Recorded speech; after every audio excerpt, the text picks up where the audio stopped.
Hello दोस्तों, नमस्कार। तो कैसे हो आप सभी। तो अब हम स्टार्ट करते हैं। सेकंड पार्ट है ये सीडीपी का। इससे पहले पहला पार्ट बना दिया हूँ, उसको देख लीजिए जिसने नहीं देखा है, और बढ़िया से नोट्स भी बना लीजिए जो इम्पोर्टेंट है, क्योंकि ये सब काम में आता है, पेपर में आता है। ठीक है, तो चलिए स्टार्ट करते हैं। जीन पियाजे एवं वृद्धि। ठीक है, तो जीन पियाजे एवं वृद्धि इनके अनुसार। तो जीन पियाजे नैतिक सिद्धांत के जनक। तो नैतिक सिद्धांत के जनक तो सबसे पहले इन्होंने नैतिक सिद्धांत को दिया जीन पियाजे ने। इसके बाद में किसने दिया? कोहलबर्ग ने दिया, जिनका नैतिक सिद्धांत 3 लेवल में और 6 स्तरों में जाना जाता है। ठीक है, तो यदि पूछ लेना सबसे पहले किसने दिया, तो जीन पियाजे ने दिया, और उसके बाद में तो फिर कोहलबर्ग ने दिया। ठीक है, तो परिपक्वता क्या है? तो परिपक्वता मतलब मैच्योरिटी, इंग्लिश में बोले तो परिपक्वता मतलब शारीरिक परिपक्वता होती है कि एक मानसिक परिपक्वता होती है। तो जो परिपक्वता है ना, वो जन्म से लेकर के प्रौढ़ावस्था तक होती है। ठीक है, तो परिपक्वता मतलब शारीरिक परिपक्वता हो गई, जैसे हमारे हाथ पैर इत्यादि मजबूत होना, शरीर मजबूत होना, है ना। और फिर इसके बाद में मानसिक रूप से परिपक्व होना, यानी सोच विचार तर्क कर पाना, सही गलत इत्यादि के बारे में मतलब जान पाना, है ना, इत्यादि। तो ये सब परिपक्वता हो गए। फिर हो गए सामाजिक अनुभव, सोशल एक्सपीरियंस। तो सामाजिक अनुभव क्या होते हैं? समाज में रह करके हमको सही और गलत का ज्ञान हो पाना, है ना। समाज में जो चल रहा है सही है या गलत है, ठीक है, समाज में क्या चल रहा है इत्यादि का अनुभव हो पाना सामाजिक। क्रियाशीलता, एक्टिविटी। तो क्रियाशीलता क्या है? तो एक्टिविटी है। ठीक है, तो जो बच्चे हैं उनमें क्रियाशीलता करवाना और एक्टिविटी करवाना, ताकि उससे क्या होगा, एक तो शारीरिक स्वास्थ्य सही रहेगा और ऊपर से मानसिक क्रिया भी हो पाएगी। ठीक है, अब असंतुलन। तो संतुलन, तो बच्चों में संतुलन भी बना के रखना है। ठीक है, संतुलन का मतलब है कि बैलेंस, जैसे पढ़ाई का बैलेंस हो गया, या फिर एक एक्टिविटी का, क्रियाशीलता का हो गया, इन सभी का बैलेंस भी बना करके रखना है। वृद्धि के बारे में मतलब ग्रोथ। तो शारीरिक वृद्धि, विकास का शारीरिक पक्ष वृद्धि कहलाता है। तो देखिए, जो वृद्धि है वो शारीरिक होती है। ठीक है, तो इसलिए शारीरिक वृद्धि यानी कि विकास जो है शारीरिक पक्ष वृद्धि कहलाता है। तो वही है कि जो वृद्धि है वो शारीरिक होती है, यानी बाह्य होती है। ठीक है, और विकास जो है आंतरिक होता है, वो पहले भी बता चुका हूँ। अब मध्य बाल्यावस्था देखते हैं। तो इसे पढ़ाई की अवस्था या विद्यार्थी अवस्था भी कहा जाता है। जो मध्य बाल्यावस्था होती है ना, मिडिल चाइल्डहुड होती है, वो क्या होती है? पढ़ाई की अवस्था होती है, या फिर विद्यालयी अवस्था भी कहा जाता है, क्योंकि इस समय में बच्चा स्कूल जाने लगता है। ठीक है, ज्ञान प्रवाह। परवरिश पालन पोषण की शैलियाँ। तो इसमें परवरिश पालन पोषण की शैलियाँ बताई गई हैं कि माता पिता जो होते हैं बच्चे की कितने प्रकार से पालन पोषण करते हैं। तो नोट्स में 4 प्रकार की पेरेंटिंग शैलियों का उल्लेख किया गया है कि 4 प्रकार के माता पिता होते हैं। तो ये ध्यान दीजिए, जो पालन पोषण होता है ना, जो माता पिता पालन पोषण करते हैं ना अपने बच्चे को, तो 4 प्रकार से करते हैं। 4 प्रकार के माता पिता होते हैं। कौन से? एक होते हैं आधिकारिक। इसमें माता पिता बच्चों के साथ दोस्ताना रहते हैं और नियम भी तय करते हैं। तो आधिकारिक मतलब अधिकार तो रहता है माता पिता का, परंतु वो दोस्त की तरह भी रहते हैं और नियम भी होते हैं कुछ। ठीक है, परंतु सत्तावादी जो होते हैं ना माता पिता, तो इसमें माता पिता बहुत सख्त होते हैं और बच्चों की बात नहीं मानते या नहीं सुनते हैं। तो पहले नंबर के माता पिता कैसे होते हैं? आधिकारिक होते हैं। आधिकारिक मतलब बच्चों पे अधिकार तो होता है उनका, परंतु उनके साथ में फ्रेंड की तरह रहते हैं। ठीक है, और कुछ नियम भी रहते हैं। सत्तावादी में बच्चों पर शक्ति रखते हैं वो। ठीक है, उनको उनकी मनमर्जी नहीं करने देते हैं, अपने नियम ही चलाते हैं। ठीक है, तो भैया मान लीजिए जिसके आधिकारिक हैं तो थोड़ा तो ठीक है उनके माता पिता, परंतु जिनके सत्तावादी है ना, तो देख लीजिए कई लोग क्या करते हैं कि जैसे कि मान लीजिए कोई लड़का है या फिर कोई लड़की है, दूसरे से प्रेम करने लग गया। तो अब देखिए, अब तुम्हारे माता पिता कैसे हैं? सत्तावादी हैं। तो तुम तो नहीं कर सकते, करोगे भी तो वो बोलेंगे घर पर हम तुमको बताते हैं, उनको मार के रख देंगे। ठीक है, वो बोलेंगे हमारा ख़ानदान में कोई नहीं किया, तू कैसे कर सकती है? भाई लोग मार तक देते हैं। तो ऐसे सत्तावादी होते हैं, ठीक है, अपने नियम चलाते हैं। और आधिकारिक जो होते हैं वो फ्रेंडली होते हैं या थोड़ा नियम भी होते हैं। फिर होते हैं अनुज्ञात्मक कृपालु। तो ये अनुज्ञात्मक या फिर कृपालु जो होते हैं, इसे अनुज्ञात्मक लिखा गया है। इसमें बहुत स्नेही होते हैं लेकिन बच्चों पर कोई नियंत्रण या नियम नहीं रखते हैं। तो ये बहुत दयालु होते हैं, बच्चों की हर एक बात मानते हैं, कोई नियम नहीं होता उनके लिए, ठीक है। और लापरवाह, जो लापरवाह होते हैं इसमें माता पिता बच्चों की देखभाल नहीं करते हैं और ना ही उन पर ध्यान देते हैं। तो ये थोड़ा बहुत ही नीचे लेवल के हो गए, इन बच्चों पर ध्यान नहीं देते हैं बिल्कुल भी, और देखभाल भी नहीं करते हैं और ध्यान भी नहीं देते हैं। तो 4 प्रकार का पालन पोषण होता है, यानी 4 प्रकार के माता पिता होते हैं। वो कौन कौन से होते हैं? आधिकारिक, सत्तावादी, अनुज्ञात्मक यानी कृपालु और लापरवाह। तो ये देख लीजिए तुम, ठीक है। फिर आगे देखिए विकास की विशेषताएं। तो विकास की विशेषताएं क्या है? तो आंतरिक बाह्य दोनों होता है। तो पहले नंबर पर विकास की विशेषता क्या है कि विकास जो है आंतरिक और बाह्य दोनों होता है। क्योंकि आंतरिक विकास तो होता ही, और बाह्य में शरीर आ गया तो शरीर भी शरीर एक शारीरिक जो विकास होता है उसको वृद्धि बोलते हैं। तो वृद्धि भी विकास का ही एक हिस्सा है, ठीक है। तो इसलिए आंतरिक और बाह्य दोनों हो गए। विकास आंतरिक, मानसिक, संवेगात्मक और बाह्य शारीरिक दोनों रूपों में होता है। तो विकास जो आंतरिक रूप से होता है ना, तो आंतरिक रूप से कैसा होता है? मानसिक और संवेगात्मक। तो इमोशनल जो होते हैं और इमोशंस होते हैं, और क्या हमारा माइंड, तो ये आंतरिक हो गया। इमोशन और माइंड हमारे आंतरिक होते हैं, इसलिए ये आंतरिक विकास हो गया। बाह्य शारीर, जो हमारा शारीरिक विकास होता है वो बाह्य होता है, तो इसलिए आंतरिक और बाह्य दोनों होते हैं। बहुदिशात्मक, दिशात्मक होता है, दिशात्मक बाह्य। तो विकास एक सीधी रेखा में ना होकर बहुआयामी और बहुदिशात्मक होता है, ठीक है। तो एक दिशा में नहीं होता है विकास जो है, वो एक दिशा में नहीं। तो पहले भी मैंने बताया था, जो एक पहले पार्ट लाया था, कि विकास ऐसे नहीं होता है, विकास ऐसे ऐसे होता है, ठीक है, वर्तुलाकार में होता है, स्पाइरल, ठीक है। तो ऐसे होता है। तो तुम देख ही लीजिए, इसमें भी तो बना हुआ है, ऐसे है, ऐसे है, ऐसे है, ऐसे है, ऐसे है। तो विकास इस प्रकार से होता है। और बहुदिशात्मक होता है, ठीक है, एक दिशा में नहीं होता है, बहुदिशात्मक होता है। दृष्टि से पैर की ओर होता है, केंद्र से परिधि की ओर होता है ना। फिर आगे देखिए, कोर कॉन्सेप्ट्स ऑफ डेवलपमेंट। तो देखिए प्लास्टिक नेचर, तो संशोधनीय होता है। तो विकास जो होता है कैसा होता है? संशोधनीय होता है, ठीक है। प्लास्टिक नेचर क्या है? प्लास्टिक नेचर का मतलब है कि भैया प्लास्टिक कैसी होती है, प्लास्टिक से समझो, प्लास्टिक कैसी होती है? प्लास्टिक तोड़ मरोड़ सकते हैं, ठीक है, तो वो लचीली होती है। तो क्या है कि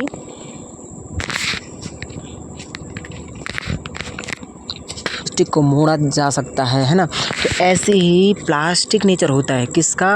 विकास का। संशोधनीय होता है, परंतु वृद्धि नहीं होती है। क्योंकि भैया तुम्हारी हाइट यदि बढ़ गई, तुम 6 फीट की हो गए, तो फिर तुमको ऐसा नहीं कि तुमको 5 फीट किया जा सकता है, नहीं कर सकते हैं। तो वो प्लास्टिक नेचर नहीं है, परंतु विकास प्लास्टिक नेचर का है, ठीक है।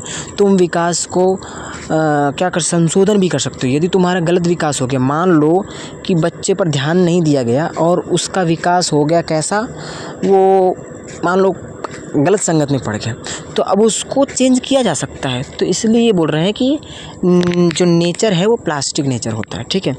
फिर है क्रिटिकल पीरियड, क्रांतिक अवधि, a critical window for developments, क्षति की भरपाई। तो बोल रहे हैं कि क्रिटिकल पीरियड क्रांतिक अवधि होती है, ठीक है। तो क्षति की भरपाई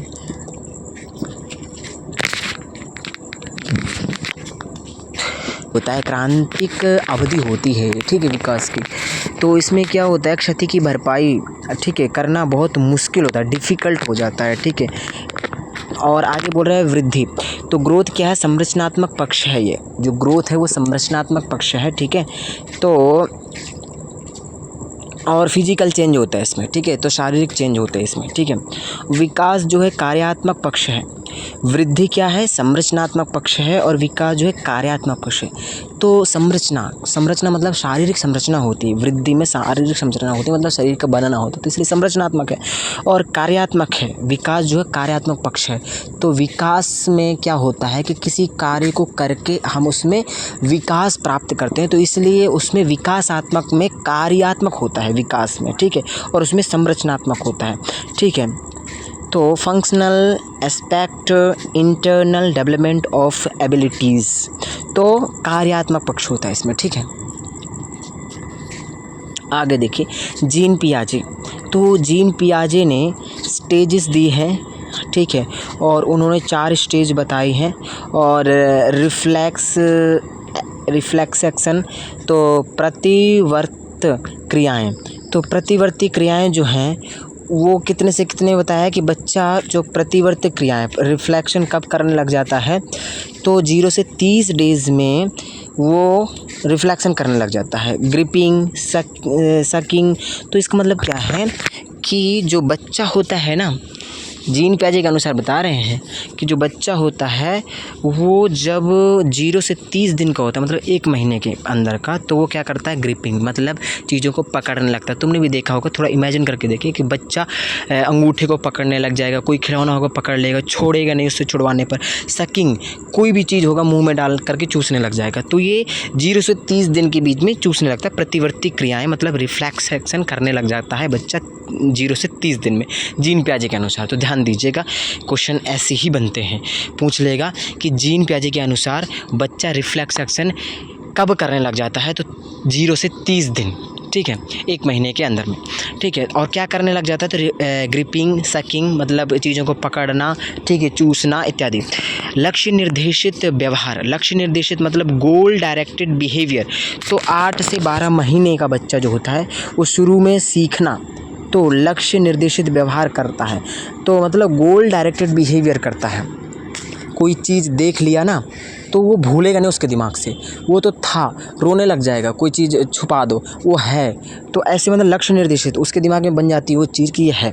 तो शुरू में सीखना, तो starts learning through intentional actions, ठीक है। तो बोल रहा है कि शुरू में सीखना, कोई चीज़ जो सीखता है तो क्या है, लक्ष्य निर्देशित व्यवहार करने लग जाता है, ठीक है। वस्तु स्थायित्व क्या है, ऑब्जेक्ट परमानेंस। तो वस्तु स्थायित्व ये है, और लक्ष्य निर्देशित व्यवहार का मतलब है कि बच्चा जो है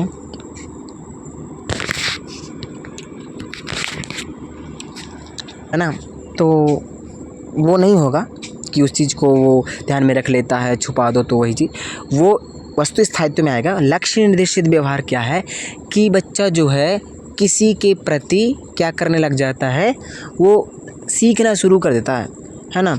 तो लक्ष्य निर्देशित व्यवहार मतलब किसी के प्रति वो व्यवहार करने लग जाता है, ठीक है, एक लक्ष्य के प्रति, एक लक्ष्य को अपने दिमाग में रखता है और वैसे व्यवहार करने लगता है, या फिर किसी को देखेगा वो जैसा कर रहा है वैसा ही करने लग जाएगा, ठीक है। तो और वस्तु स्थायित्व में क्या है कि इसमें छिपी चीज़ों को ढूंढ लेता है, कोई चीज़ छुपा दोगे ना फिर भी ढूंढ लेगा। उसका मतलब क्या, वस्तु स्थायित्व मतलब वस्तु की स्थिति है, वो ये सोचता है कि वस्तु जो है वो संसार में है, अभी दिखाया गया था मेरे को, तो उसके दिमाग में वो इमेज बन जाती है। तो वस्तु स्थायित्व मतलब किसी भी छिपी हुई चीज़ को भी ढूंढ लेगा, उसको मतलब ये है, उसको ये पता है कि वो अभी दिखाया था मेरे को है, तो उसको ढूंढने लग जाता है, ठीक है। तो वही है, the child can find hidden object because they know they still exist। मतलब वो समझ रहा है कि वो उसका अस्तित्व है इसलिए, ठीक है। तो प्रगतिशील शिक्षा जो है वो किसने दिया, तो ध्यान रखिए वो जॉन डीवी ने दिया। प्रगतिशील शिक्षा के जनक कौन है, जॉन डीवी है। और प्रोजेक्ट मेथड, प्रगतिशील शिक्षा में प्रोजेक्ट मेथड भी आएगा, प्रोजेक्ट विधि आएगी, क्योंकि प्रगतिशील शिक्षा क्या है कि प्रगतिशील शिक्षा जो बच्चे को प्रगति करने पर ध्यान देती है, और प्रोजेक्ट मेथड से बच्चे प्रगति ज़्यादा करेंगे क्योंकि उसमें बच्चों की रुचि होगी, ठीक है। प्रोजेक्ट करेंगे तो ज़्यादा सीखेंगे, उसमें जो टीचर है उसका ज़्यादा फोर्स नहीं रहेगा, ठीक है, सिर्फ निर्देश देगा।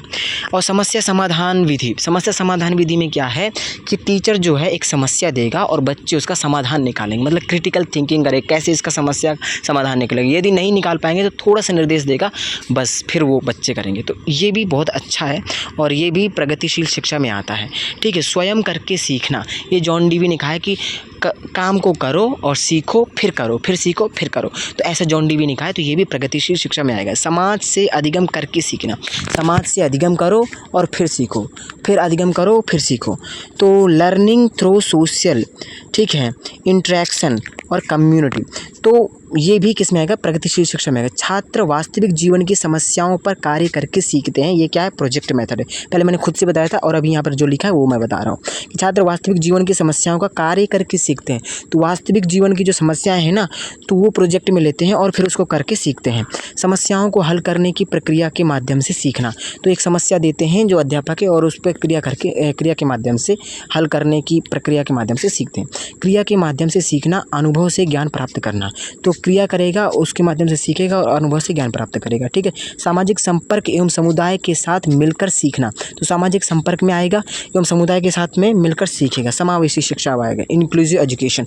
ये सब तुम्हारे पाठ में लगा हुआ है, तुम ध्यान से देखना। अपने पाठ्यक्रम को जो सीटेट का है उसमें ये सब लगा है। इंक्लूसिव एजुकेशन लगी है, प्रगतिशील शिक्षा लगी है, जीन पियाजे, कोहलबर्ग, ये सब लगे हुए हैं। ठीक है। तो इनको हम थोड़ा थोड़ा सबको देखेंगे क्योंकि हमारा पेपर ना सभी जगह से एक दो नंबर उठाता ही है। ठीक है। तो आगे चले, समावेशी शिक्षा देखते हैं, इंक्लूसिव एजुकेशन। तो वर्गीकरण करें तो सबसे ऊपर बहिष्करण। तो देखिए जो समावेशी शिक्षा है उसमें सबसे पहले, बहुत पहले, धीरे धीरे करके समावेशी आए ना, उससे पहले क्या था, बहिष्करण था। तो पहले समावेशी समझते हैं। समावेशी का मतलब क्या है? समावेशी ध्यान से सुनो। समावेशी समान रूप से, वेशी एक तरह से मैं बोलूं बैठाना। किनको बैठाना? किसी भी जाति, लिंग, धर्म, समुदाय, ठीक है, कहीं कैसा भी बच्चा हो उसको एक साथ, सभी के साथ, सभी के मतलब जो सामान्य बच्चा है उनके साथ में, जो विशिष्ट बच्चा है या फिर जो दिव्यांग बच्चा है, ठीक है, किसी भी प्रकार, विशिष्ट में दोनों आएंगे। एक विशिष्ट में प्रतिभाशाली आएगा और विशिष्ट में जो सामान्य नहीं है, असामान्य है, वो भी आएगा। तो सामान्य बच्चों के साथ में विशिष्ट बालकों को एक साथ बैठकर पढ़ाना समावेशी शिक्षा कहलाती है। समावेशी का एक और ध्यान दो कि एक ही छत के नीचे, ठीक है, किसी भी जाति, लिंग, धर्म, समुदाय, ठीक है, के बच्चे को सामान्य बच्चों के साथ में एक साथ बैठकर पढ़ाना, ठीक है, या सुविधाएं प्रोवाइड करना समावेशी शिक्षा है। तो समावेशी शिक्षा को समझ लो कि कैसे भी किसी भी प्रकार के बच्चे हों, गरीब के बच्चे हों, चाहे लंगड़े, लूले, दिव्यांग, कैसे भी हों, सभी को एक साथ बैठकर पढ़ाना है। तो ये पहले ऐसे नहीं था, बहुत पहले शुरू में इसका वर्गीकरण क्या है देख लो, बहिष्करण। इनका एकदम से बहिष्करण करते थे, मतलब जो दिव्यांग है, गरीब है, पिछड़े परिवार से हैं, ठीक है, अलग जाति से, नीची जाति, उन सब का बहिष्करण करते थे ये लोग। बड़े बड़े लोग बस एक साथ बैठकर पढ़ते थे। तो बहिष्करण मतलब इनको पृथक्करण, एकदम अलग करते थे। ठीक है। इनके लिए सब कुछ अलग होता था। फिर बाद में क्या हुआ, एकीकरण आया। ठीक है। एकीकरण में क्या हुआ, इनको एकीकरण तो किया गया परंतु इनके लिए अलग अलग बैठाए गए। ठीक है। अलग अलग, एकदम अलग, सब कुछ इनका अलग अलग होता था एकीकरण में। फिर एकीकरण के बाद में पहले बहिष्करण करते थे, फिर पृथक्करण किए और फिर एकीकरण किए। एकीकरण में इनको जैसे कि अभी क्या होता है कि लड़कियों को अलग बेंच में बैठाया जाता है, लड़कों को अलग बेंच में। तो भैया ये एकीकरण तो हो गया परंतु ये समावेशी नहीं हुआ, क्योंकि अभी भी लड़कों को अलग बैठाया जाता है, लड़कियों को अलग बैठाया जाता है। ठीक है। तो ऐसे ही पहले था। मैं यहाँ लड़कों को नहीं बोल रहा कि उनमें अभी समावेश नहीं है, समावेश है, बस थोड़ा सा लिंग के आधार पर या फिर बोले तो थोड़ा सा सामाजिक उन्मत्तता के कारण थोड़ा सा ऐसे करते हैं, उसमें कोई वो नहीं है। सबको समान अभी तो समावेशी शिक्षा प्राप्त है। ठीक है। तो के साथ समावेशी को मुख्य धारा माना गया। तो समावेशी इसके बाद में शुरू हुआ। ठीक है। पहले क्या, बहिष्करण, फिर पृथक्करण, फिर एकीकरण, फिर समावेश आया। ठीक है। तो इस प्रकार से ये चला। पहले देख लो, बहिष्करण, फिर पृथक्करण, फिर एकीकरण, फिर समावेश। बहिष्करण में पहले इनका बिल्कुल एकदम बहिष्करण कर देते थे, एक साइड हटा देते, चलो निकलो यहाँ से, मारते तक थे। उनको बिल्कुल भी शामिल नहीं करते थे, अलग से कुछ बनाते नहीं थे। फिर इसके बाद पृथक्करण कर दिए। पृथक्करण मतलब उनको अलग से बना दिए, उनका बहिष्करण तो नहीं किया मगर उनके लिए अलग से बना दिया। फिर बाद में क्या हुआ कि इनका एकीकरण कर दिया। बोले कि भैया तुम एक ही स्कूल में पढ़ोगे तो, परंतु अलग अलग बैठोगे। पहले क्या था, उनके लिए अलग बना दिया। बहिष्करण में क्या, उनके लिए कुछ नहीं बनाया, अलग एकदम से हटा दिए। ठीक है। फिर एक पृथक्करण में क्या हुआ, उनके लिए अलग से स्कूल बना दिए और सामान्य के लिए अलग से बना दिए। फिर क्या हुआ एकीकरण में कि उनको भी एक ही में कर दिए। देख रहे हैं यहाँ पर थोड़ा सा ध्यान दीजिए। यहाँ पर बहिष्करण में क्या है कि पूरी तरह से बहिष्करण अलग कर दिया। पृथक्करण में क्या है कि देखो, इनको पृथक और इनको पृथक कर दिए। तो अलग अलग कर दिए, ठीक है। तो अलग अलग स्कूलों में फिर एकीकरण में क्या हुआ कि इनको भी साथ में रखे, इनको भी साथ में रखे, परंतु इनके लिए अलग और इनके लिए अलग रखे, ठीक है। और फिर क्या हुआ, समावेशी में सबको एक साथ कर दिए, देख रहे हो।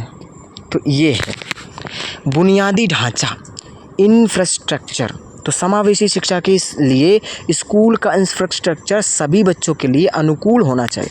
तो बुनियादी ढांचा या फिर बोले इंफ्रास्ट्रक्चर का मतलब है कि स्कूल का जो ढांचा हो ना, ठीक है, तो सभी बच्चों के लिए अनुकूल होना चाहिए, चाहे वो सामान्य हो चाहे विशिष्ट हो। मान लीजिए दिव्यांग बच्चा है, वो ऊपर नहीं जा सकता है और सामान्य बच्चा जा सकता है, तो उसको ऊपर भेजिए। जो नहीं जा सकता है तो उसे नीचे ग्राउंड फ्लोर में क्लास दीजिए, और यदि रैंप की ज़रूरत है तो उनके लिए रैंप बनवाइए।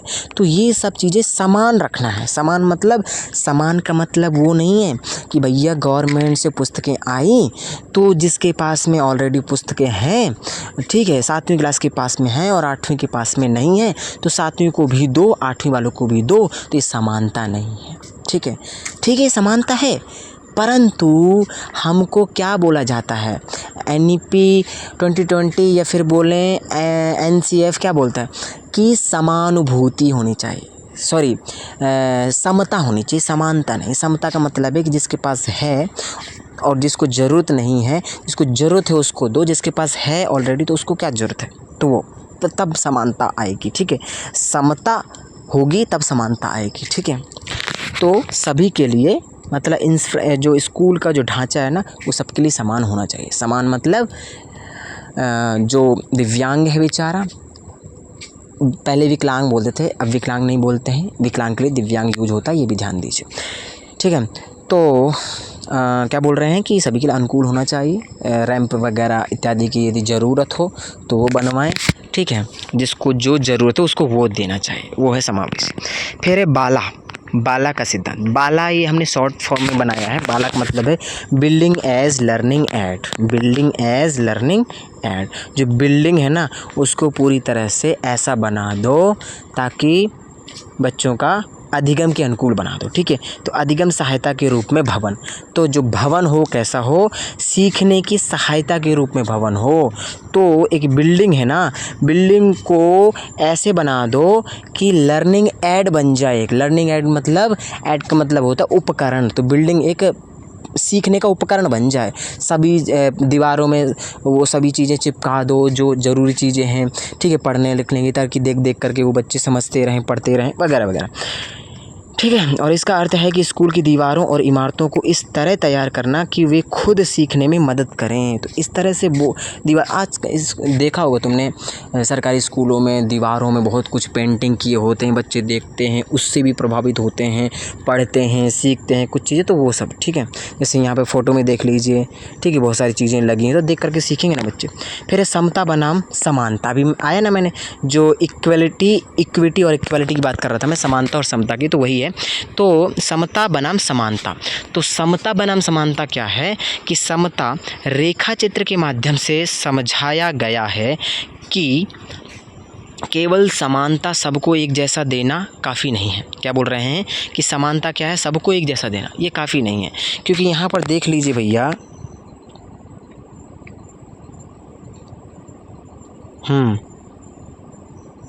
यहाँ पर देखिए, यहाँ पर थोड़ा सा चित्र गलत बना दिया इन लोगों ने।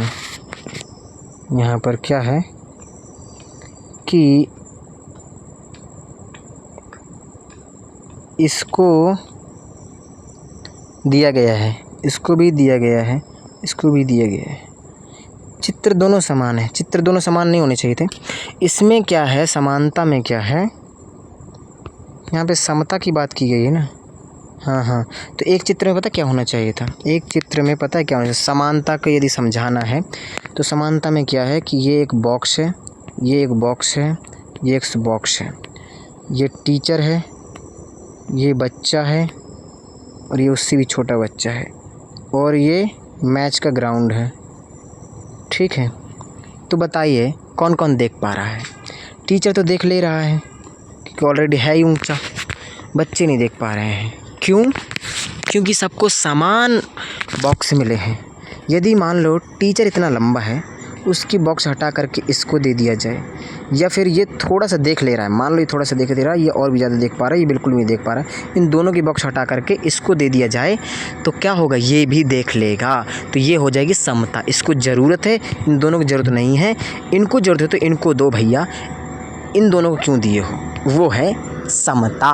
और ये जो तीनों को बराबर दिए बॉक्स, वो समानता है। तो वो मैं समझाने की कोशिश कर रहा हूँ। रेखा चित्र के माध्यम से समझाया गया है कि केवल समानता, सबको एक जैसा देना काफ़ी नहीं है, बिल्कुल नहीं है। समता, इक्विटी, इक्विटी मतलब आवश्यक है, जहां आवश्यकता के अनुसार, जैसे किसी को 60% तो किसी को 40% सहायता देकर सबको 100% स्तर पर लाया जा सके। किसी को 60% की ज़रूरत है तो उनको 60% दो, जिसको 40% की ज़रूरत है 40% दो, ठीक है। तो मान लीजिए 60% की ज़रूरत है किसको, छोटे बच्चे को, और 40% की ज़रूरत है उससे थोड़ा बड़े बच्चे को, और उससे भी बड़े बच्चे को 20, तो ऐसे करके दो। फिर लक्ष्य है हर बच्चे के लिए समान अवसर, पहुंच और गुणवत्ता युक्त शिक्षा, ताकि कोई भी बच्चा पीछे ना छूटे। तो समावेशी का क्या लक्ष्य है, समावेशी का क्या लक्ष्य है कि हर बच्चे के लिए समान अवसर प्राप्त हों। समान अवसर का मतलब फिर वही, समान नहीं बोल रहा, समानता नहीं बोल रहा, समता के अनुसार। तो समान अवसर प्राप्त हों। समान अवसर में क्या हो जाए, हर बच्चे को समान अवसर का मतलब क्या है, समता है वहाँ पर। समता का मतलब कि जिसको जिस चीज़ की ज़रूरत है उसको वो चीज़ प्राप्त हो, जिसको नहीं है ज़रूरत उसको ना प्राप्त हो, ठीक है। तो वो है समान अवसर, पहुँच और गुणवत्ता युक्त शिक्षा, ताकि कोई भी बच्चा पीछे ना छूटे, यही समावेशी शिक्षा है। अब देखो, सहानुभूति बनाम समानुभूति। सहानुभूति क्या होती है, दया दिखाना, दया भाव इत्यादि दिखाना। दया मत दिखाओ, दया दिखाने की ज़रूरत नहीं है, करुणा दिखाने की ज़रूरत नहीं है, तुम समानुभूति दिखाओ, मतलब उसके जैसा तुम फील करो वो। तो सहानुभूति, दूसरे के अनुसार बच्चों के प्रति दया या उपकार का भाव नहीं दिखाना चाहिए, क्रोध या निशान लगाना है, ठीक है। तो बोल रहे हैं कि दूसरे बच्चों के अनुसार बच्चों के प्रति दया या उपकार का भाव मत दिखाओ कि मैंने तुम पर उपकार किया, उन्हें दया दिखा, नहीं। समानुभूति रखो, दूसरों के दुख को अपना दुख समझकर महसूस करना और उनकी मदद करना सही दृष्टिकोण माना गया है, और सही का निशान लगा है। तो सही का निशान लगा है, वो निशान के बारे में बोलते हैं कि ये सही है, ये सही नहीं है। तो देखिए भैया, यही तो पॉजिटिव नेगेटिव टैग है। यदि तुमको प्रश्न मिल जाता है सहानुभूति, तो भैया सहानुभूति सही नहीं होती, समानुभूति सही होती है। तुम बच्चों के ऊपर टीचर को समानुभूति रखनी चाहिए, सहानुभूति नहीं रखनी चाहिए। उपकार कर रहा है तो क्या उपकार कर रहा है बच्चों पर, बच्चों पर उपकार नहीं करना है, तुम बच्चों को समान अनुभूति रखना है। जैसे बच्चे सोच रहे हैं उसी प्रकार तुम भी सोचो, जैसे बच्चे दुखी हैं उसी प्रकार तुम भी उनको दुख में जा कर के सोचो, ठीक है। शिक्षक और छात्र का संबंध, शिक्षक और छात्र का संबंध कैसा होता है, जग एंड मग थ्योरी। भैया शिक्षक और छात्र का संबंध जो यहाँ पर बताया गया ना, जग और मग, ये थ्योरी किसके अनुसार है, ये व्यवहारवादियों के अनुसार है, ध्यान रखना है। संरचना के अनुसार नहीं है, ठीक, संरचनावादियों के अनुसार नहीं है, व्यवहारवादियों के अनुसार। संरचनावादी ये नहीं कहते, जगमग वाला थ्योरी नहीं कहते हैं। जग का मतलब एक टीचर है, मग का मतलब एक स्टूडेंट है। जग में पूरा ज्ञान भरा हुआ है, मग खाली है, तो उस जग से ज्ञान को उड़ेल रहा है, मग भर जा रहा है। तो ये थोड़ी है, कभी कोरी स्लेट नहीं है स्टूडेंट, कुछ ना कुछ उसके दिमाग में है, ठीक है। ये संरचनावादी कहते हैं। और व्यवहारवादी कहते हैं कि कोरी स्लेट है, यानी खाली जग है, वो मग है, जग से मग भरता है, यानी टीचर से छात्र भरता है, वही ज्ञान। तो यह एक पुरानी और नकारात्मक अवधारणा को दर्शाता है।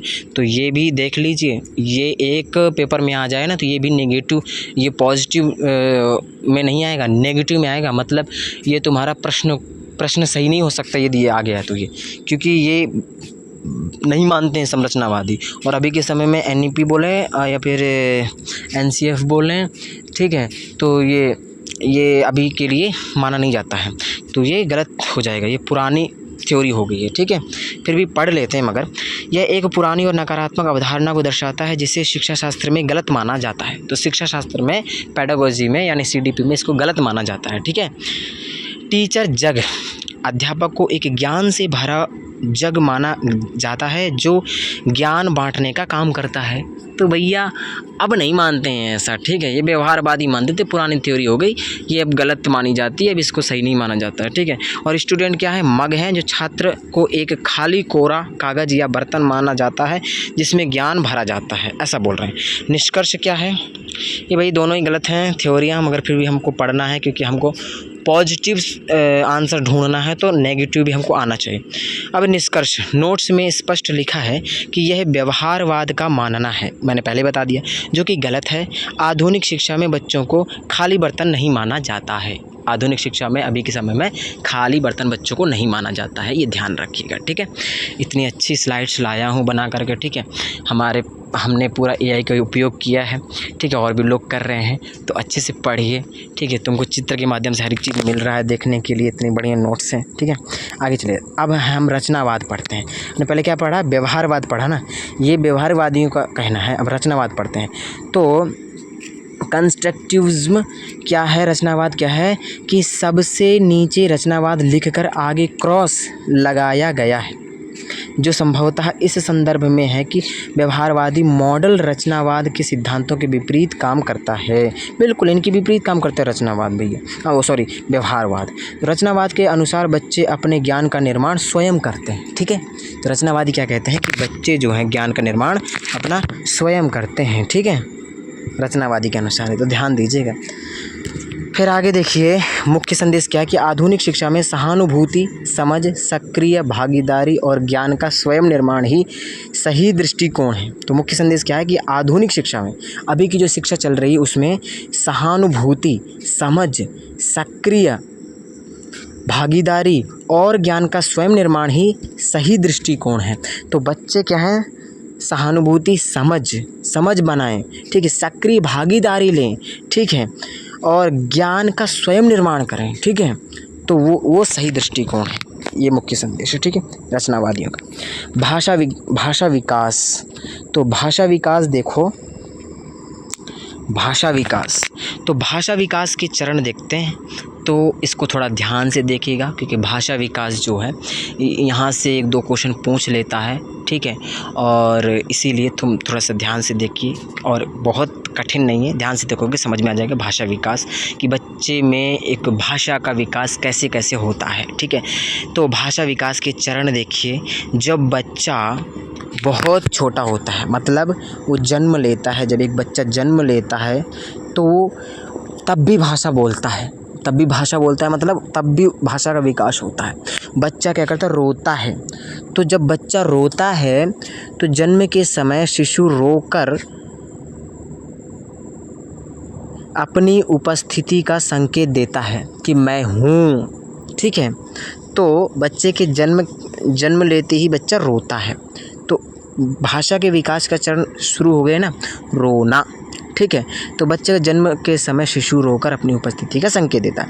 फिर इसके बाद में जब 2 से 3 महीने का बच्चा होता है तो क्वीइंग करता है, अनुकुंजन करता है, क्वीइंग, क्वी क्वी क्वी, है ना। तो क्वीइंग करता है, शिशु मधुर ध्वनियाँ निकालता है या अनुकुंजन कहलाता है। तो क्वीइंग करता है मतलब कोई शब्द नहीं बोलता है, बस क्वीइंग करता है। फिर इसके बाद में जब 6 महीने का बच्चा होता है तो बबलाना शुरू करता है, और इंग्लिश में बोले तो बैबलिंग, ब ऐसे एक वर्ड बोलता है जिसका कोई अर्थ तो नहीं होता है, परंतु ये तीसरी स्टेज है, ठीक है। शिशु बा पा द जैसी ध्वनियाँ निकालता है और यह बबलाना कहलाता है, ठीक है। फिर जब 1 साल का बच्चा हो जाता है ना, 1 से 2 या 1 साल का जब बच्चा हो जाता है तो 2 से 3 शब्द बोलता है। जैसे शिशु 2-3 शब्द बोलने लगता है, जैसे मम्मा, पापा, पानी आदि। तो भैया ध्यान दीजिए, बहुत इम्पोर्टेंट है ये। 4 लेवल बता दी मैंने। पहले जब बच्चा जन्म लेता है तो उसमें भाषा के विकास के चरण क्या है कि जब बच्चा जन्म लेता है तो उस समय में उसका रोना शुरू होता है। तो रोना शुरू होगा तो क्या होगा, वो अपनी उपस्थिति बताएगा कि मैं भी हूँ इस संसार में, तुम्हारे घर में, ठीक है। फिर उसके बाद 2 से 3 महीने का होगा ना तो क्वीइंग करेगा, क्वी क्वी क्वी क्वी करेगा, ठीक है। तो मधुर ध्वनियाँ निकालेगा, ऐसा कुछ करता है ना, हुंकियाँ भरता है, क्या करता है। फिर जब 6 महीने का होगा तो बबलाना शुरू करेगा, एक वर्ड बोलेगा, ब द वगैरह, ठीक है। दोबारा बता रहा हूँ, ये पहले बता चुका एक बार। फिर 1 साल का होगा तो 2 से 3 शब्द बोलेगा, जैसे मम्मा, पापा, पानी। तो कुछ भी बोलेगा, भूख लगी तो क्या बोलेगा, पानी चाहिए तो मम्मा दे दो, है ना, रोटी चाहिए तो ऊटी दे दो। जैसे मेरा भाई था छोटा, तो अब तो बड़ा हो गया, तो जब छोटा था ना बिल्कुल, तो तब वो पता है हमारे इधर में भैया को ना नन्ना बोलते हैं, ठीक है, नन्ना। तो वो पता है नन्ना को क्या बोलता था, अन्ना बोलता था, अन्ना, अन्ना ऊटी, अन्ना ऊटी, ऐसे नहीं बोलता था अन्ना रोटी दे दे, पूरा नहीं बोल पाता था, क्योंकि 1 साल का 1.5 साल का होगा, 1 साल का, तो 1 साल में क्या 2-3 शब्द बोल पाता है, तो इसलिए पहले अन्ना बोलता था, फिर ऊटी बोलता था। ऊटी मतलब रोटी को ऊटी बोलता था। तो देखिए जो वो बोलता था ना, दोनों ही शब्द इस संसार में उपस्थित हैं, ठीक है। उस समय मेरे को नहीं पता था कि ऊटी भैया क्या होता है, अन्ना क्या होता है, मगर दोनों का अर्थ है दूसरी भाषाओं में, ठीक है। और ऊटी जो है ना एक क्षेत्र का नाम है, ठीक है, ऊटी एक जगह का नाम है, शायद केरला में होगी कहीं, घूमने की जगह अच्छी है। और अन्ना का मतलब तेलुगु में मतलब भैया ही होता है, ठीक है। तो वो मतलब क्या है ना कि वो बोलता अलग था, ठीक है, बोल नहीं पाता था, तो वो नन्ना नहीं बोलता, तो अन्ना बोलता था, परंतु उसका भी शब्द का अर्थ है, देख लीजिए, है ना। तो आगे चलिए, फिर क्या है, बच्चा जब 1.5 से 2 साल का हो जाता है ना, तब वो टेलीग्राफिक स्पीच, ये नाम याद कर लीजिएगा, ठीक है, टेलीग्राफिक स्पीच करता है। टेलीग्राफिक स्पीच में क्या होता है कि 100 शब्दों का भंडार, मुझे पानी दो, एक एक वाक्य बनाने लग जाता है, ठीक है। शिशु छोटे छोटे वाक्य बोलता है, लगभग 100 शब्दों का भंडार बना लेता है। उदाहरण के लिए, अम्मी पानी दो। तो भैया ये स्टेज हैं, पहली स्टेज में रोता है, दूसरी स्टेज में क्वीइंग करता है, अनुकुंजन करता है, तीसरी स्टेज में बबलाना बैबलिंग करता है। और उम्र भी याद कर लीजिए, 6 महीने में, ठीक है, बा बा दा दा एक एक वर्ड। और फिर 1 साल में 2 से 3 शब्द बोलता है, ठीक है, जैसे मम्मा, पानी और पापा। और 1.5 साल से 2 साल के बीच में वो एक एक छोटे छोटे वाक्य बोलने लग जाता है कि मुझे पानी दो, ठीक है, और मम्मा पानी दो इत्यादि। तो भाषा की विशेषताएं देखिए, शैशवावस्था में भाषा की विशेषता देखिए, शैशवावस्था में अजनबी चिंता, जब बच्चा शिशु अजनबियों से डरता है और रो सकता है। तो शुरू में क्या है कि जब बच्चा शिशु होता है ना, छोटा होता है, तो अजनबी चिंता का मतलब क्या है कि बच्चा दूसरे की गोद में जाते ही रोने लगेगा। देखो कैसे रो रहा है, दूसरे को दे दिया, अब पापा की गोद में आ जाएगा तो हंसने लगेगा, ठीक है। मूल प्रवृत्ति क्या है, भाषा विकास मूल प्रवृत्तियों से प्रभावित होता है, जैसे भूख लगना, प्यास लगना, आराम करना आदि। तो भाषा जो है मूल प्रवृत्तियों से प्रभावित होती है, जैसे भूख लगना, प्यास लगना, आराम करना इत्यादि। तो क्या है, भूख लगेगी तो बच्चा रोएगा, है ना, या मांगेगा, भूख लगेगी तो मांगेगा, रोएगा इत्यादि। तो मूल प्रवृत्तियों से प्रभावित होती है भाषा, ठीक है। तो जैसे कि हमारा भूख लगना, प्यास लगना इत्यादि, तो हम बोलेंगे ही बोलेंगे, ठीक है। फिर है एम्पैथी, सहानुभूति की भावना। तो शिशु दूसरों के दुख को समझकर उनकी मदद करने की भावना विकसित करता है। तो बच्चा जो छोटा होता है ना जब, तो वो सहानुभूति दिखाता है, और सहानुभूति दिखाता है, दया भाव दिखाता है, अरे मेरे भैया को क्या हो गया, है ना, तुमको क्या हुआ, वो भी रोने लगेगा, मम्मी रो रही हो तो भी रोने लग जाएगा।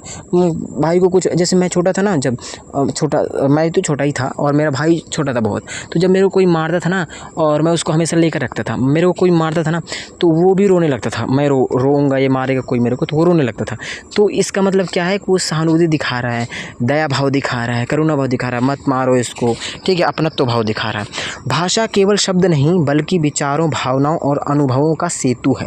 भाषा केवल शब्द नहीं है, ठीक है, बल्कि विचार हैं, ठीक है, भावनाएं हैं, अनुभव हैं, इन सभी का सेतु है। सेतु मतलब एक पुल है, ठीक है, और जो बच्चे को समाज से जोड़ता है, और ये भाषा ही बच्चे को समाज से जोड़ती है, ठीक है। तो अब बुद्धि से देखते हैं। तो अब हमारा क्या हो गया, अब भाषा का विकास भी हो गया। भाषा का विकास कैसे होता है वो भी देख लिए हम, एक शिशु के बारे में देख लिए, अजनबी के पास जाता है तो रोने लग जाता है वगैरह वगैरह, ठीक है, असहानुभूति दिखाता है दूसरों पर वगैरह वगैरह। अब हम देखते हैं बुद्धि। तो बुद्धि में क्या होता है, चिंतन होता है, बुद्धि में कल्पना होती है, समस्या समाधान करने की क्षमता होती है बुद्धि में। बुद्धि बहुआयामी होती है, आनुवांशिकता और वातावरण का प्रभाव पड़ता है बुद्धि में। बुद्धि में अनुकूलन होता है, परिवर्तनशील है बुद्धि, और अर्जित क्षमता होती है बुद्धि में। तो ये सब 8 चीज़ें बताई हैं, तो इनको ध्यान से देखो।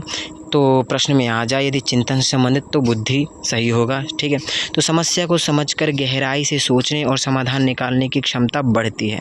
तो चिंतन जो चिंतन करने से क्या होता है, हम यदि चिंतन करते हैं ना दिमाग में, तो समस्या को समझकर गहराई से सोचने और समाधान निकालने की क्षमता बढ़ती है। चिंतन से तो समस्या समाधान करने की जो क्षमता है वो बढ़ती है। फिर कल्पना से क्या होता है, नवीन विचार आते हैं, रचनात्मकता और नवाचार की शक्ति का विकास होता है। किससे? कल्पना से। विचार नए नए विचार आएंगे, कल्पना करेंगे तो नए नए विचार आएंगे ना। कभी लोग क्या करते हैं, कल्पना ही तो करते हैं और कल्पना से क्या क्या रच देते हैं, नए नए विचार आते हैं, नए नए शब्द आते हैं। जैसे रचनात्मकता नवाचार शक्ति का विकास होता है। फिर समस्या समाधान क्षमता, तो समस्या समाधान क्षमता से क्या हो, जटिल से जटिल समस्याओं का हल करने की क्षमता में वृद्धि होती है। ऐसे समस्या समाधान की क्षमता बढ़ती रहेगी तो जटिल समस्याओं को भी समाधान कर देगा।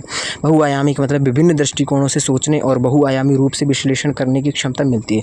बहुआयामी बुद्धि से क्या होता है, विभिन्न दृष्टिकोणों से सोचने और बहुआयामी रूप से विश्लेषण करने की क्षमता मिलती है बहुआयामी बुद्धि से। ठीक है, तो बुद्धि बहुआयामी है। बहुआयामी का मतलब इसके बहुत आयाम है, एक तरह से नहीं सोचती बुद्धि, बहुत प्रकार से सोचती, बहुत दिशाओं में सोचती है। ठीक है, आनुवांशिकता और वातावरण, तो वातावरण और आनुवांशिक कारकों के प्रभाव को समझने की समझ विकसित होती है।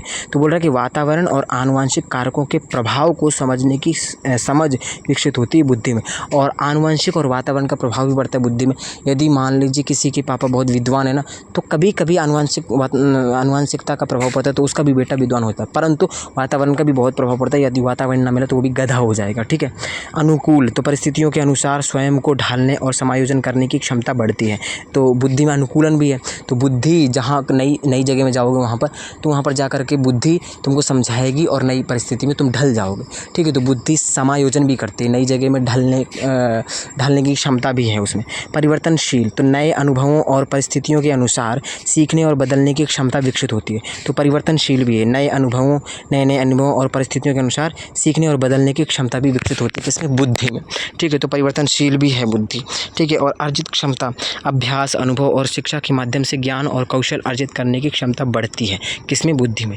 तो अर्जित क्षमता बुद्धि में क्या है, अर्जित क्षमता है अर्जन करने की। अभ्यास करेंगे तो बताओ कोई चीज़ हम अर्जित नहीं कर पाएंगे। श्लोक याद कर रहे हो, बार बार अभ्यास करोगे तो याद नहीं हो जाएगा। और अनुभव और शिक्षा के माध्यम से ज्ञान और कौशल अर्जित करने की क्षमता बढ़ती है इन सब चीज़ों से, अनुभव से, शिक्षा से, इत्यादि से। ठीक है, बुद्धि का विकास ही सफल जीवन की कुंजी है। यदि बुद्धि का विकास है तो सफल जीवन बन जाओगे। यदि बुद्धि का विकास नहीं, भ्रष्ट बुद्धि, कुछ भी याद नहीं है तुमको, तो कुछ भी जीवन में नहीं कर पाओगे। ठीक है, आगे विकास के कारक क्या है, तो विकास को प्रभावित करने वाले कारकों को मुख्य रूप से दो भागों में बांटा गया है। ठीक है, तो विकास को प्रभावित करने वाले कारकों को मुख्य रूप से दो भागों में बांटा गया है। तो विकास को कौन प्रभावित करता है, ठीक है, तो फैक्टर्स ऑफ डेवलपमेंट, तो विकास के कारक हैं जो प्रभावित करते हैं विकास को, तो वो हैं आनुवांशिकता और वातावरण। हेरिडिटी बायोलॉजिकल फैक्टर्स हैं, और इन्वायरमेंटल जो है ये प्राकृतिक है। ठीक है, तो आनुवांशिकता और वातावरण ये दो हैं जो विकास को प्रभावित करते हैं। ये कईयों का विकास होता है, ज़्यादा विकसित होते हैं, ये विकास होता है वो माता पिता जीन्स के कारण होता है, आनुवांशिकता के कारण होता है, कईयों का वातावरण के कारण होता है। तो देखिए इसके अंतर्गत निम्नलिखित बिंदु शामिल हैं। तो आनुवांशिकता अंतर्गत क्या है, जैविक परिपक्वता, जैविक मतलब शारीरिक परिपक्वता, तो बायोलॉजिकल मैच्योरिटी। तो ये क्या है कि आनुवांशिकता, तो विकास के कारक दो हैं, एक है आनुवांशिकता, एक वातावरण। तो आनुवांशिकता के अंतर्गत जैविक परिपक्वता आती है। तो विकास, यदि तुम्हारा जैविक परिपक्वता अर्थात शारीरिक परिपक्वता है, तुम्हारी बायोलॉजिकल मैच्योरिटी है, तो तुम्हारा विकास हो पाएगा। तो ये भी समझ लीजिए भैया, आनुवांशिक भी बहुत प्रभाव करता है। यदि मान लीजिए तुम्हारा शरीर स्ट्रांग नहीं है, परिपक्व नहीं है, जैविक परिपक्वता नहीं है, तो तुम विकास नहीं कर पाओगे। मान लो तुम्हारा जैविक परिपक्वता नहीं है, यानी शारीरिक मजबूत नहीं है, तुम छोटे हो, अभी लघु बालक जन्म लिए हो, तुम्हारा शारीरिक परिपक्वता नहीं, जैविक परिपक्वता नहीं है, तो क्या तुम साइकिल चला पाओगे, नहीं चला पाओगे ना। तो इसीलिए आनुवांशिक कारक भी बहुत महत्वपूर्ण रखता है, केवल पर्यावरण नहीं। तो आनुवांशिक में जैविक परिपक्वता आ जाएगी। फिर शारीरिक संरचना, तो शारीरिक संरचना, तो यदि तुम्हारा फिजिकल स्ट्रक्चर सही नहीं है, मान लो कोई हैंडीकैप है और उसको बोल दो साइकिल चलाओ, पैर ही सही नहीं है, मान लो किसी के, साइकिल चला जाएगा, नहीं चला पाएगा। तो इसलिए शारीरिक संरचना भी सही होनी चाहिए। ठीक है, ये भी विकास में बहुत प्रभावित करता है। फिर लिंग भेद, जेंडर डिफरेंसेस, तो लिंग भेद, तो लिंग भेद भी इसका एक क्या है, जैविक कारक, मतलब आनुवंशिक कारक है, ठीक है। फिर बुद्धि, इंटेलिजेंस, ये भी आनुवंशिक कारक है। तो लिंग भेद में क्या है कि लिंग भेद में जैसे तुम पुरुष हो, तुम स्त्री हो, तुम ये काम नहीं कर सकती, वो काम नहीं कर सकते, बहुत सारे, ये तो क्या हो गए कि वो जेंडर स्टीरियोटाइप हो गया, वो भी हम पढ़ेंगे बाद में, ठीक है। तो जेंडर डिफरेंसेस, कई कार्य स्त्रियाँ नहीं कर सकती और कई कार्य पुरुष नहीं कर सकते, तो ये जेंडर भी है जो एक प्रभावित करता है, ठीक है, किसको, विकास को। तो जेंडर में क्या आ जाएगा, जैसे स्त्री है और पुरुष है, तो भैया वो नहीं है, जेंडर स्टीरियोटाइप वाला नहीं है। यहाँ पर लिंग भेद में क्या है कि जेंडर डिफरेंस में क्या है कि ये कैसे प्रभावित करता है। जैसे मान लो स्त्री है और एक पुरुष है, तो पुरुष में दाढ़ी आएगी, दाढ़ी का विकास हो रहा है, शारीरिक विकास, ठीक है, मतलब शारीरिक ग्रोथ या बोले विकास बोले तो शारीरिक विकास हो रहा है, उसमें दाढ़ी आ रही है, उसमें नहीं आ रही। तो यहाँ पर भी क्या लिंग भेद हुआ ना, तो ये भी एक आनुवंशिक कारक है। फिर बुद्धि, इंटेलिजेंस, तो ये भी एक आनुवंशिक कारक है। कईयों में बुद्धि ज़्यादा होती है, उसके माता पिता ज़्यादा इंटेलिजेंस होते हैं, कईयों के माता पिता गधे होते हैं, फिर भी उसके बुद्धि ज़्यादा होती है बेटे की। तो आनुवंशिक कारक भी, कईयों की बुद्धि माता पिता ज़्यादा होने से उसकी भी हो जाती है, ठीक है। अब पर्यावरणीय कारक देखते हैं, पर्यावरण के अंतर्गत विकास को प्रभावित करने वाले तत्व। तो पोषण, यदि किसी बच्चे को अच्छा खाना नहीं मिला, कुपोषित है, तो उसका शरीर विकसित नहीं हो पाएगा, है ना, तो और मानसिकता भी उतनी तीव्र नहीं हो पाएगी। तो इसलिए पोषण भी एक महत्वपूर्ण कारक है किसका, वातावरण का। पारिवारिक पृष्ठभूमि, यदि उसका बैकग्राउंड सही नहीं, पारिवारिक पृष्ठभूमि सही नहीं है, उसके हमेशा झगड़ा होता रहता है घर में, ठीक है, तो बच्चा भी वैसे चिड़चिड़ा टाइप में वैसे ही हो जाएगा, लड़ाकू टाइप में, ठीक है। तो ये भी एक पर्यावरण कारक है, तो ये विकास में बाधा डालेगा। फिर है जीवन की आवश्यक सुविधाएं, यदि जीवन में बच्चे को सुविधाएं नहीं मिली हैं, जो आवश्यक सुविधाएं उसको चाहिए, मान लीजिए कि एक बच्चा है जिसको सुविधाएं सारी मिली, वो यूपीएससी टॉप कर गया, एक बच्चे को कुछ सुविधाएं नहीं मिली, बेचारा गरीब है, बेचारे के पापा जो रिक्शा वगैरह चलाता है, तो उसको नहीं मिल पाई। तो ऐसा नहीं है, वातावरण का बहुत प्रभाव पड़ता है, नहीं मिला तो क्या पता वहाँ तक ना जा पाए, और जाएगा भी तो वो अपने आप से बहुत सारा फाइट करके बहुत टाइम लग जाए, तो ऐसा भी होगा। तो जीवन की आवश्यक सुविधाएं ना मिल पाना, वो भी एक क्या है, वातावरण का कारक है, ठीक है। समाज और संस्कृति, तो समाज और संस्कृति भी एक पर्यावरणीय कारक है, ठीक है। तुम कैसे समाज में रहे हो, कैसी संस्कृति में रहे हो, वैसे तुम बन जाओगे और वैसे ही क्या होगा, वैसे ही तुम्हारा विकास होगा, ठीक है। फिर एक स्कूल भी एक वातावरणीय कारक है, ठीक है। स्कूल का भी बहुत प्रभाव पड़ता है, ठीक है, एक बच्चे के विकास में। तो स्कूल में क्या सीख रहा है, अध्यापक क्या सिखा रहे हैं, ठीक है, तो स्कूल भी एक वातावरणीय कारक है, ठीक है। फिर शिक्षा भी एक बाहरी यानी कि एक पर्यावरणीय कारक है। तो शिक्षा किस प्रकार की प्राप्त किया है, वो अच्छी शिक्षा, बुरी शिक्षा कहाँ से प्राप्त इत्यादि, ठीक है। और फिर सामाजिक मीडिया, तो सोशल मीडिया का भी प्रभाव पड़ता है, तो सोशल मीडिया भी एक पर्यावरणीय कारक है, जैविक में नहीं आएगा, ठीक है। और फिर अधिगम, लर्निंग, सीखना, ये भी एक पर्यावरणीय कारक है। तो यहाँ ध्यान दे लीजिए कौन कौन से पर्यावरणीय कारक, कौन कौन से आनुवांशिक हैं, ये पूछ लेता है, तो तुमको वहाँ पर डिफरेंसेस करना आना चाहिए कि अधिगम एक पर्यावरणीय कारक है, सामाजिक मीडिया, शिक्षा, स्कूल, समाज, संस्कृति, जीवन की आवश्यक सुविधाएं, पारिवारिक पृष्ठभूमि और पोषण, ये सभी पर्यावरणीय कारक हैं।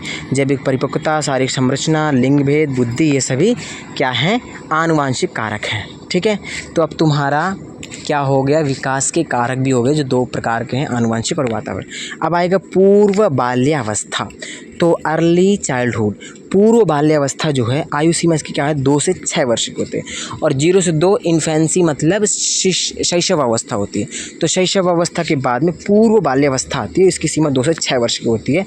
और मुख्य विशेषता इसकी क्या है कि जिज्ञासा, बच्चे में क्यूरियोसिटी जगती है, मतलब जिज्ञासा जगती है, ठीक है, बहुत कुछ जानने की उत्सुकता होती है, ठीक है। अनुकरण, बच्चा अनुकरण करता है, मम्मी कुछ पराठा बना रही, वो भी पराठा बनाने की कोशिश करेगा, भले ही उससे पराठा ना बने, ठीक है, तवे में हाथ रख दे जल जाए, कभी फिर तवे में हाथ तो नहीं रखेगा फिर कभी भी, परंतु वो भी अनुकरण करने की कोशिश करता है। संवेदनशीलता मतलब सेंसिटिविटी होती है, सेंसिटिविटी, ठीक है, संवेदनशीलता होती है उसमें, संवेदनशील होता है बच्चा। कल्पनाशीलता, कल्पनाएं करता है, क्या क्या चिंतन करता है, और एक साथ मिलकर रहना, खेलना इत्यादि, ये सभी मुख्य विशेषताएं हैं किसकी, 2 से 6 साल के बच्चा पूर्व बाल्यावस्था की। इनको थोड़ा सा ध्यान से देखिए, लिखिए और रिवीजन कीजिए और इनको थोड़ा सा याद कर लीजिए, ठीक है। अब ये महत्वपूर्ण शैक्षणिक सिद्धांत और बिंदु, महत्वपूर्ण शैक्षणिक सिद्धांत और बिंदु। तो विकास का सिद्धांत क्या है, विकास समान प्रतिमान का सिद्धांत का पालन करता है।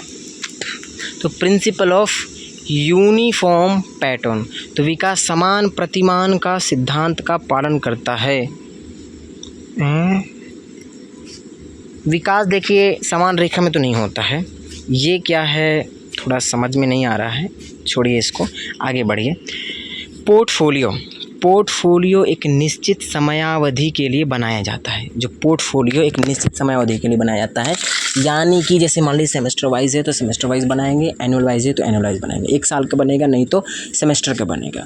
तो ये एक सेमेस्टर को या फिर एक एनुअल पूरे 1 साल को मापता है पोर्टफोलियो। और पोर्टफोलियो में बहुत सारी फाइल होती हैं, सर्टिफिकेट होते हैं बच्चे के, उसने क्या किया है पूरे साल में, ये 6 महीने में, वो सारे रिकॉर्ड होते हैं, ठीक है।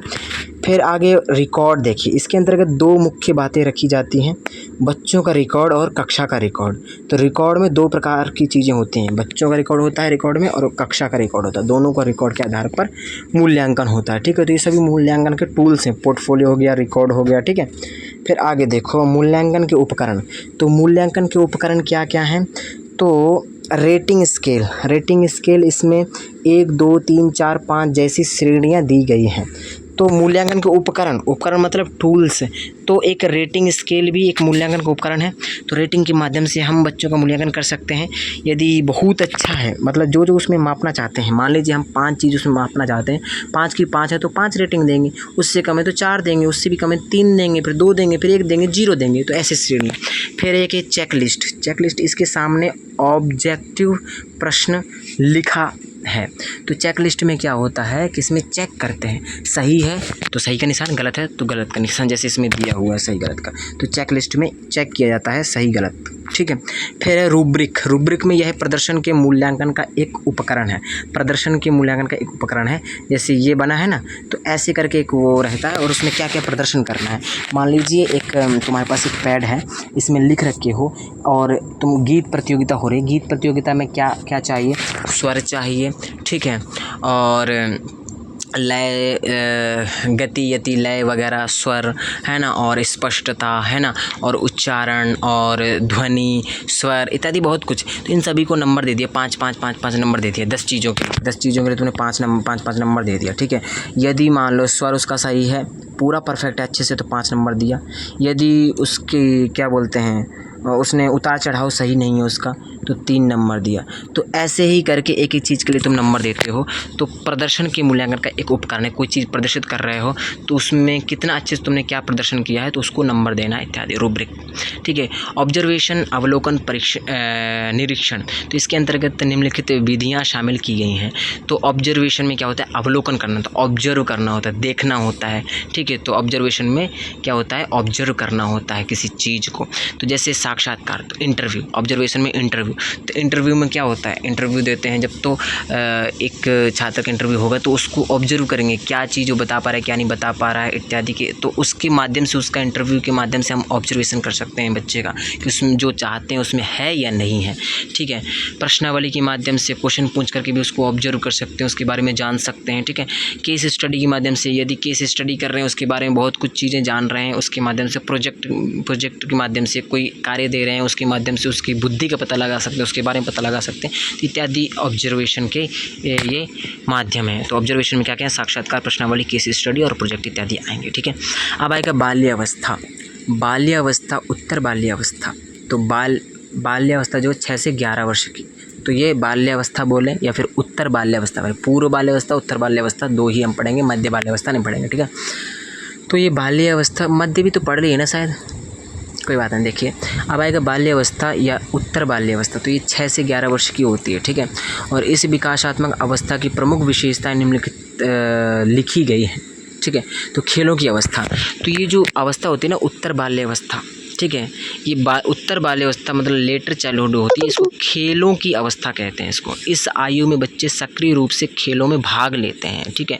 और ये संग्रहण की प्रवृत्ति होती है, वस्तुओं जैसे खिलौनों का कंचे कार्ड को इकट्ठा करने की आदत होती है बच्चों में। तो ये ध्यान दीजिए इस समय में क्या क्या होता है बच्चों में, खेलों की अवस्था है, इसको खेलों की अवस्था कहा गया है। बच्चे खेल ज़्यादा खेलते हैं, संग्रहण की प्रवृत्ति होती है, इसमें बच्चे बहुत सारी चीज़ों को इकट्ठे करते हैं जैसे खिलौने, कंचे, कार्ड वगैरह क्या क्या। हम लोग भी करते थे भाई, 6 से 11 साल की उम्र में बहुत खेले हम लोग भी, और बहुत सारी चीज़ इकट्ठे किए, बोतल बोतल भर करके हम लोग कंचे इकट्ठे करते थे जिसको हम चिरंगा बोलते थे अपनी भाषा में, ठीक है। और खिलौने भी, कार्ड भी इत्यादि भी हम इकट्ठे करते थे। फिर टोली, समूह, गैंग एज, इसको गैंग एज भी बोलते हैं। टोली में चलना, समूह में चलना, दोस्त बनाना, मित्र मंडली या समूह बनाने की प्रवृत्ति है ये तो टोली समूह एज भी इसको कहते हैं, ठीक है। तो खेलों की अवस्था कहते हैं, टोली समूह एज भी कहते हैं, संग्रहण की प्रवृत्ति कहते हैं, और गंदी अवस्था भी कहते हैं, डर्टी एज कहते हैं। क्यों? क्योंकि खेल कूद के कारण साफ सफाई पर कम ध्यान देता है बच्चा इस समय में। तो ये सभी अवस्थाएं बोला जाता है बच्चे को, ठीक है।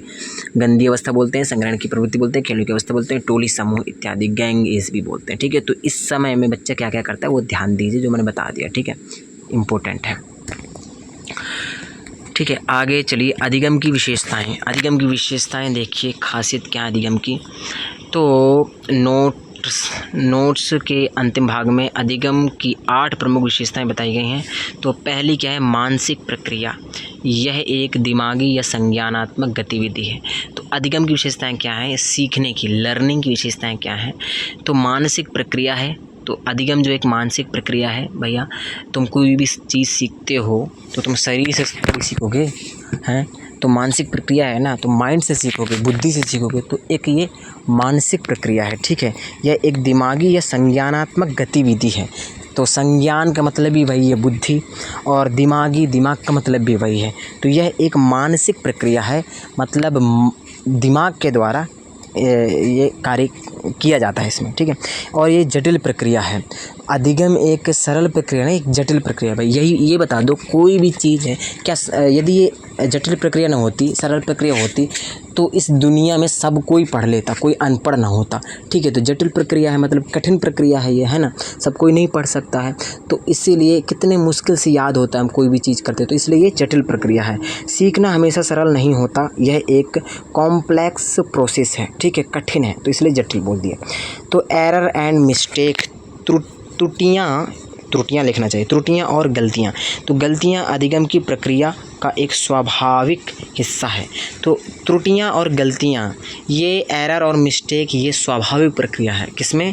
अधिगम में। गलतियाँ नहीं करेगा तो सीखेगा कैसे, ठीक है, त्रुटियाँ नहीं करेगा तो सीखेगा कैसे, तो ये एक स्वाभाविक प्रक्रिया है, ठीक है। सार्वभौमिक, अधिगम सभी जीवों में और हर स्थान पर होता है। तो ये ध्यान दीजिए कि ये जो अधिगम है एक सार्वभौमिक प्रक्रिया है। सार्वभौमिक मतलब यूनिवर्सल है। अधिगम सभी जीवों में होता है और सभी जगह होता है, ठीक है, सभी जीवों में होता है, सभी जगह होता है। किसी में सीमित होता है, किसी में असीमित होता है, परंतु सार्वभौमिक मतलब अधिगम सब कोई करता है, हमेशा करता है, तो इसलिए सार्वभौमिक वैश्विक है, ठीक है। अनुकूलन, तो यह वातावरण के साथ ढलने या सामंजस्य बैठाने में मदद करता है। यह वातावरण के साथ ढलने या सामंजस्य बैठाने में मदद करता है, मतलब अधिगम अनुकूलन होता है, ठीक है, एडेप्टेशन करने में मदद करता है ये, ठीक है। फिर है इम्प्रूवल एबिलिटी, सुधार योग्य योग्यता। तो अभ्यास के द्वारा सीखने की क्षमता को बेहतर किया जा सकता है। तो अभ्यास के माध्यम से सीखने की क्षमता को और बेहतर अच्छा किया जा सकता है, ठीक है। फिर है गोल डायरेक्टेड, उद्देश्यपूर्ण। तो अधिगम हमेशा किसी न किसी लक्ष्य की ओर प्रेरित होता है। अधिगम जो हम सीखते हैं ना, तो किसी न किसी लक्ष्य की ओर ये प्रेरित होता है, ठीक है। हम कुछ ना कुछ चीज़ प्राप्त करना चाहते तब तो हम सीखते हैं ना। फिर है ट्रांसफरेबल, स्थानांतरणीय। एक परिस्थिति में सीखा गया ज्ञान दूसरी परिस्थिति में काम आता है। तो ये सही है, अधिगम जो है स्थानांतरित होता है एक जगह से दूसरी जगह। कोई चीज़ हमने कहीं सीखी और कहीं काम आ जाती है, ठीक है। तो परिस्थिति 1 और परिस्थिति 2 देखिए, पहले वो पढ़ता था और दूसरा फिर पढ़ रहा है, तो पढ़ा पेपर में काम आया वगैरह वगैरह। जैसे मान लीजिए तुमने एक सब्ज़ी बनाई आलू की, वैसी ही सब्ज़ी बना दी तुमने किस चीज़ की, वैसी ही तुमने किसी और चीज़ की बना दी मान लीजिए, और सेम सेम थोड़ी सब्जी है, तो वही चीज़ उसमें काम आया ना, वही ज्ञान उसी तरह से बनाया, अच्छी बन गई वो भी और वो भी, तो वही है। अधिगम जीवन भर चलने वाली प्रक्रिया है जो हमें बेहतर इंसान बनाती है। तो अधिगम जीवन भर चलती है, हमेशा हर एक जगह से सीखते हैं, तो जीवन भर चलने वाली और बेहतर बनाते हैं, ठीक है। अधिगम के कारक, फैक्टर ऑफ लर्निंग। तो अधिगम के कारक क्या हैं? अधिगम को प्रभावित करने वाले मुख्य कारक निम्नलिखित हैं। तो इसके अधिगम के कारक क्या हैं, क्या प्रभावित करते हैं इसको? तो सार्थक अधिगम, तो जब अधिगम शिक्षार्थी के पूर्व ज्ञान और अनुभव से जुड़कर जीवन में उपयोगी बनता है। तो सार्थक अधिगम, तो सार्थक अधिगम नहीं होगा तो अधिगम को कोई फ़ायदा नहीं है। तो मीनिंगफुल लर्निंग होनी चाहिए। तो ये एक कारक है, कारक मतलब एक फैक्टर है, फैक्टर्स ऑफ लर्निंग। तो मुख्य कारक है कि अधिगम हमेशा सार्थक अधिगम होना चाहिए, ठीक है, मीनिंगफुल होना चाहिए।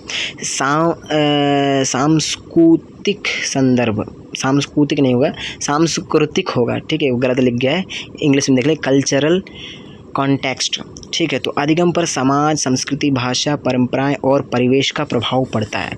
तो अधिगम जो है सीखने में सबका प्रभाव पड़ता है। समाज से हम सीखते हैं, संस्कृति से सीखते हैं, भाषा से, परिवार सभी से सीखते हैं और परिवेश से सीखते हैं, तो इनका भी प्रभाव पड़ता है, ठीक है। फिर है मैच्योरिटी, परिपक्वता। शारीरिक, मानसिक और भावनात्मक विकास के अनुसार ही अधिगम प्रभावी होता है। तो देखिए, विकास में परिपक्वता का भी बहुत प्रभाव होता है। शारीरिक परिपक्वता, यदि हम शारीरिक रूप से परिपक्व नहीं हैं, मान लीजिए इसमें ही देख लीजिए, हम इतने छोटे हैं तो क्या हम अधिगम कर पाएंगे? इतने छोटे हैं कर पाएंगे? अब इतने हो गए तो कर लेंगे हम, ठीक है, इतने हो गए हम तो कर लेंगे, है ना, परंतु बिल्कुल छोटे तो नहीं कर पाएंगे। तो इसलिए शारीरिक परिपक्वता भी चाहिए, मानसिक परिपक्वता भी चाहिए, भावनात्मक विकास के अनुसार ये अधिगम होता है, तो भावनात्मक परिपक्वता भी चाहिए, ठीक है। तो ये सभी चीज़ें परिपक्व होंगी तभी हम, मान लीजिए एक पौधा छोटा है वो फल नहीं देगा, जब परिपक्व हो जाएगा, बड़ा हो जाएगा तभी फल देगा, तो ऐसे ही है। तो अधिगम के लिए मैच्योरिटी भी चाहिए, शारीरिक, मानसिक और भावनात्मक परिपक्वता चाहिए। संवेग जैसे रुचि, खुशी, डर, चिंता आदि अधिगम को तेज या धीमा कर सकते हैं। यदि रुचि नहीं है तो तुम नहीं पढ़ पाओगे, अधिगम नहीं हो पाएगा। खुशी नहीं है, दुखी हो तो नहीं, डर है, चिंता है इत्यादि तो नहीं कर पाओगे। तो ये सभी चीज़ें क्या है, अधिगम को प्रभावित करते हैं, यानी संवेग में आ जाएंगे ये सभी चीज़ें, ठीक है। मोटिवेशन, अभिप्रेरणा, जब सीखने की प्रेरणा भीतर से या बाहर से मिलती है तो अधिगम अधिक प्रभावी और स्थायी होता है। तो अभिप्रेरणा, यदि अभिप्रेरित नहीं हो तो तुम अधिगम नहीं कर पाओगे। तो ये भी बहुत महत्वपूर्ण है और ये भी बहुत कारगर, यानी कि ये भी एक कारक है। ये सभी कारक हैं किसके? अधिगम के। तो इनको भी थोड़ा अच्छे से पढ़िए, एक बार समझ लिए होंगे ना, यदि मैंने बता दिया तो इतने में ही तुम्हारा काम हो जाएगा, तुमको याद रहेंगे। रटना जरूरी नहीं, वहाँ पर तुम देख करके आंसर लगा पाओ, उतना ही काफ़ी है। शिक्षक और वातावरण की भूमिका, शिक्षक और वातावरण की भूमिका। तो शिक्षक की और वातावरण की भूमिका देखते हैं। तो शिक्षक की क्या भूमिका होती है और वातावरण की क्या भूमिका होती है। तो अधिगम के लिए अध्यापक अच्छा होना चाहिए। तो भैया अधिगम में शिक्षक की भी बहुत भूमिका होती है और वातावरण की, ठीक है। तो अधिगम के लिए अध्यापक अच्छा होना चाहिए। यदि अध्यापक अच्छा नहीं है तो अधिगम अच्छी नहीं हो पाएगी, ठीक है। और अधिगम अच्छा नहीं हो पाएगा तो जीवन उसका अच्छा नहीं हो पाएगा, ठीक है। तो ध्यान दीजिए, अधिगम के लिए अध्यापक अच्छा होना चाहिए, पढ़ा लिखा योग्य होना चाहिए, ठीक है। फिर वातावरण स्कूल का अच्छा होना चाहिए। अधिगम के लिए वातावरण सही नहीं है, अधिगम के योग्य नहीं है तो अधिगम नहीं हो पाएगा। तो वातावरण सही होना चाहिए स्कूल का और अच्छा टीचर होना चाहिए, ठीक है। स्कूल का भौतिक वातावरण, तो स्कूल का भौतिक वातावरण स्ट्रक्चर भी सही होना चाहिए। ये भी मायने रखता है भाई पढ़ाई में, क्योंकि हमारा मन लगना किसके अनुसार होता है? वातावरण के अनुसार भी होता है, ठीक है। तो स्कूल का भौतिक वातावरण भी सही होना चाहिए, ठीक है। स्वच्छ, सुरक्षित, प्रकाश युक्त और सुविधाजनक कक्षाएं। तो स्कूल जो है स्वच्छ होना चाहिए, सुरक्षित होना चाहिए, प्रकाश युक्त होना चाहिए। जहाँ पर तुम बैठे हो, इस कक्षा में पढ़ रहे हो तो वह प्रकाश जाना चाहिए, प्रकाश युक्त कक्षा होनी चाहिए, ठीक है। और सुविधाजनक कक्षाएं होनी चाहिए, कक्षा में सुविधाएं होनी चाहिए, लाइट हो, ब्लैक बोर्ड हो, ठीक है, कुर्सियाँ, चेयर्स हो, ठीक है, और वायु आने के लिए खिड़कियाँ हो। तो ये सभी चीज़ें होनी चाहिए कक्षा में, ठीक है। और पुस्तकालय भी हो स्कूल में, खेल का मैदान भी हो एक बड़ा सा, और आदि आवश्यक है। ये सभी चीज़ें स्कूल में होना चाहिए। भौतिक वातावरण सही होगा तो एक अधिगम भी अच्छा हो पाएगा बच्चे का, ठीक है, हर एक चीज़ सीख पाएगा। परिवार का घरेलू वातावरण, बच्चे के घरेलू वातावरण भी सही होना चाहिए, वो भी अधिगम में प्रभाव डालता है, ठीक है। तो प्रेम पूर्ण वातावरण होना चाहिए घर में, माता पिता लड़े ना झगड़े ना, ठीक है। सहयोगी होना चाहिए, एक दूसरे का सहयोग करने वाले होना चाहिए, प्रोत्साहन देने वाला माहौल होना चाहिए, बच्चों के अधिगम में सहायक होता है। ये सभी चीज़ें बच्चों के अधिगम में सहायक होता है। अधिगम मतलब सीखने में सहायक होता है, ठीक है। सहयोगात्मक और सकारात्मक। तो अब क्या है, तीसरा क्या है, सहयोगात्मक सकारात्मक। तो परस्पर सहयोग, सम्मान, विश्वास और सकारात्मक वातावरण अधिगम को प्रभावित बनाते हैं। तो जो तुम्हारे फ्रेंड्स हैं, दोस्त हैं, पीयर्स हैं, तो सभी के साथ में सहयोगात्मक और सकारात्मकता होनी चाहिए। तो परस्पर सहयोग वाला भाव होना चाहिए, सम्मान एक दूसरे का। जैसे दोस्त होते हैं ना, दोस्त क्या करते हैं, सभी का सहयोग नहीं करते हैं कई लोग, ठीक है। बोलते हैं अरे मुझे काम है, ये है वो, टाल देते हैं, नहीं करते सहयोग। तो करना चाहिए, सम्मान भी करना चाहिए एक दूसरे का, मजाक हमेशा नहीं उड़ाना चाहिए। विश्वास और सकारात्मक वातावरण अधिगम को प्रभावित करते हैं, ये सभी चीज़ें प्रभावित करते हैं, ठीक है। अच्छा शिक्षक, अच्छा वातावरण, प्रभावी अधिगम। यदि अच्छा शिक्षक है और वातावरण अच्छा है तो प्रभावी अधिगम होगा, ठीक है। HOTS, higher order thinking skills, तो उच्च स्तरीय चिंतन कौशल। तो ये क्या है, HOTS का मतलब है, हॉट्स का मतलब है हायर ऑर्डर थिंकिंग स्किल्स, उच्च स्तरीय चिंतन कौशल। तो उच्च स्तरीय चिंतन कौशल का मतलब क्या है कि ये हायर, उच्च क्या बोलते हैं, हायर एजुकेशन जो प्राप्त करें उनके लिए होता है, ठीक है। तो इसके अंतर्गत निम्न कौशल शामिल हैं। ब्लूम के वर्गीकरण के उच्च स्तर हैं, ये उच्च स्तर हैं, निम्न स्तर भी हैं, उच्च स्तर भी हैं। तो निम्न स्तर किसके लिए, उच्च स्तर किसके लिए, वो दोनों हम देखेंगे। तो पहले देखते हैं उच्च स्तरीय चिंतन कौशल, इसके बारे में है। तो मूल्यांकन, इसमें मूल्यांकन क्या होता है, किसी वस्तु, विचार या कार्य का निर्णय करना और उसके महत्व का मूल्य तय करना, ठीक है। उदाहरण के लिए किसी पुस्तक की गुणवत्ता का मूल्यांकन कीजिए। तो मूल्यांकन में क्या होता है इसमें, तो देखिए हॉट्स जो हायर ऑर्डर थिंकिंग है ना और उच्च स्तरीय चिंतन कौशल है ना, तो एक बार ये देख लीजिए ये क्या है। ब्लूम टैक्सोनॉमी तुमने पढ़ा होगा, मैंने पहले पार्ट में भी पढ़ा है। ब्लूम टैक्सोनॉमी में क्या है कि जो ज्ञानात्मक है ना, ज्ञानात्मक या फिर बोले संज्ञानात्मक, संज्ञानात्मक, भावात्मक, क्रियात्मक। संज्ञानात्मक में क्या क्या आता है, शुरू से ज्ञान, भाव नहीं, ज्ञान, बोध, अनुप्रयोग, इनको छोड़ करके ये आते हैं किसमें, लॉट्स में आते हैं, लोअर ऑर्डर थिंकिंग में आते हैं, ठीक है।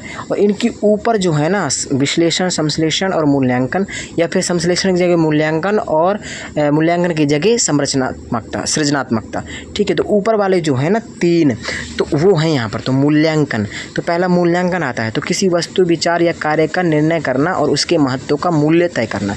जैसे कि किसी पुस्तक की गुणवत्ता का मूल्यांकन कीजिए, ठीक है। तो ये मूल्यांकन हो गया। तो इसके बाद में क्या आता है, संश्लेषण आता है। तो विभिन्न तत्वों को मिलाकर एक नया विचार या योजना या रचना तैयार करना, ठीक है। उदाहरण के लिए कचरे के सामान के लिए एक नई योजना बनाइए, तो एक योजना तैयार करना, ठीक है। और संश्लेषण में क्या होता है, विश्लेषण में खंड खंड करके विश्लेषण किया जाता है और संश्लेषण में खंड खंड को जोड़ा जाता है, वही सब है। तो जैसे कमरे के समाधान के लिए, कचरे के समाधान के लिए एक नई योजना बनाइए, नई योजना बनाना इत्यादि संश्लेषण। तो फिर विश्लेषण, विश्लेषण में क्या होता है, एनालाइसिस में किसी विषय को भागों में बांटकर उसके संबंधों और संरचना को समझना, ठीक है। तो इस घटना के कारणों का विश्लेषण कीजिए।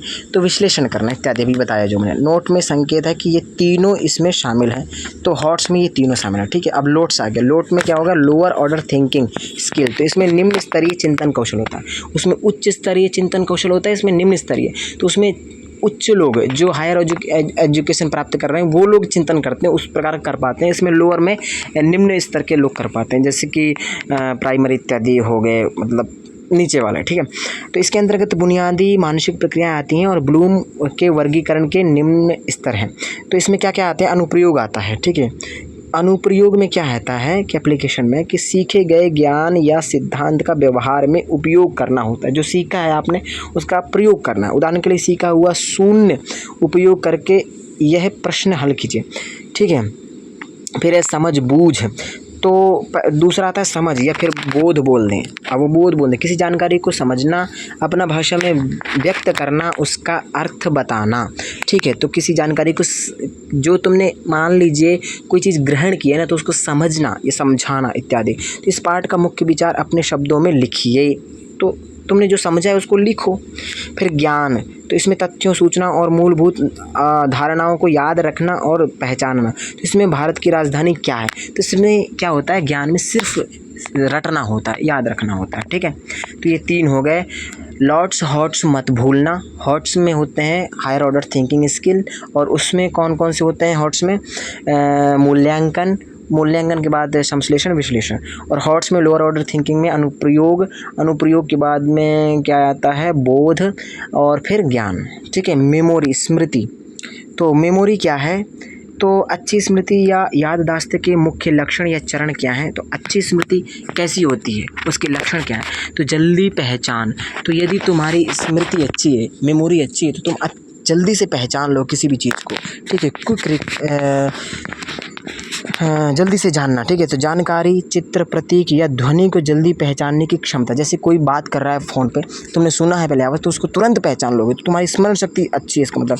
तो जानकारी, किसी जानकारी को जल्दी से ग्रहण करना, चित्र, प्रतीक या किसी भी ध्वनि को जल्दी से पहचानना।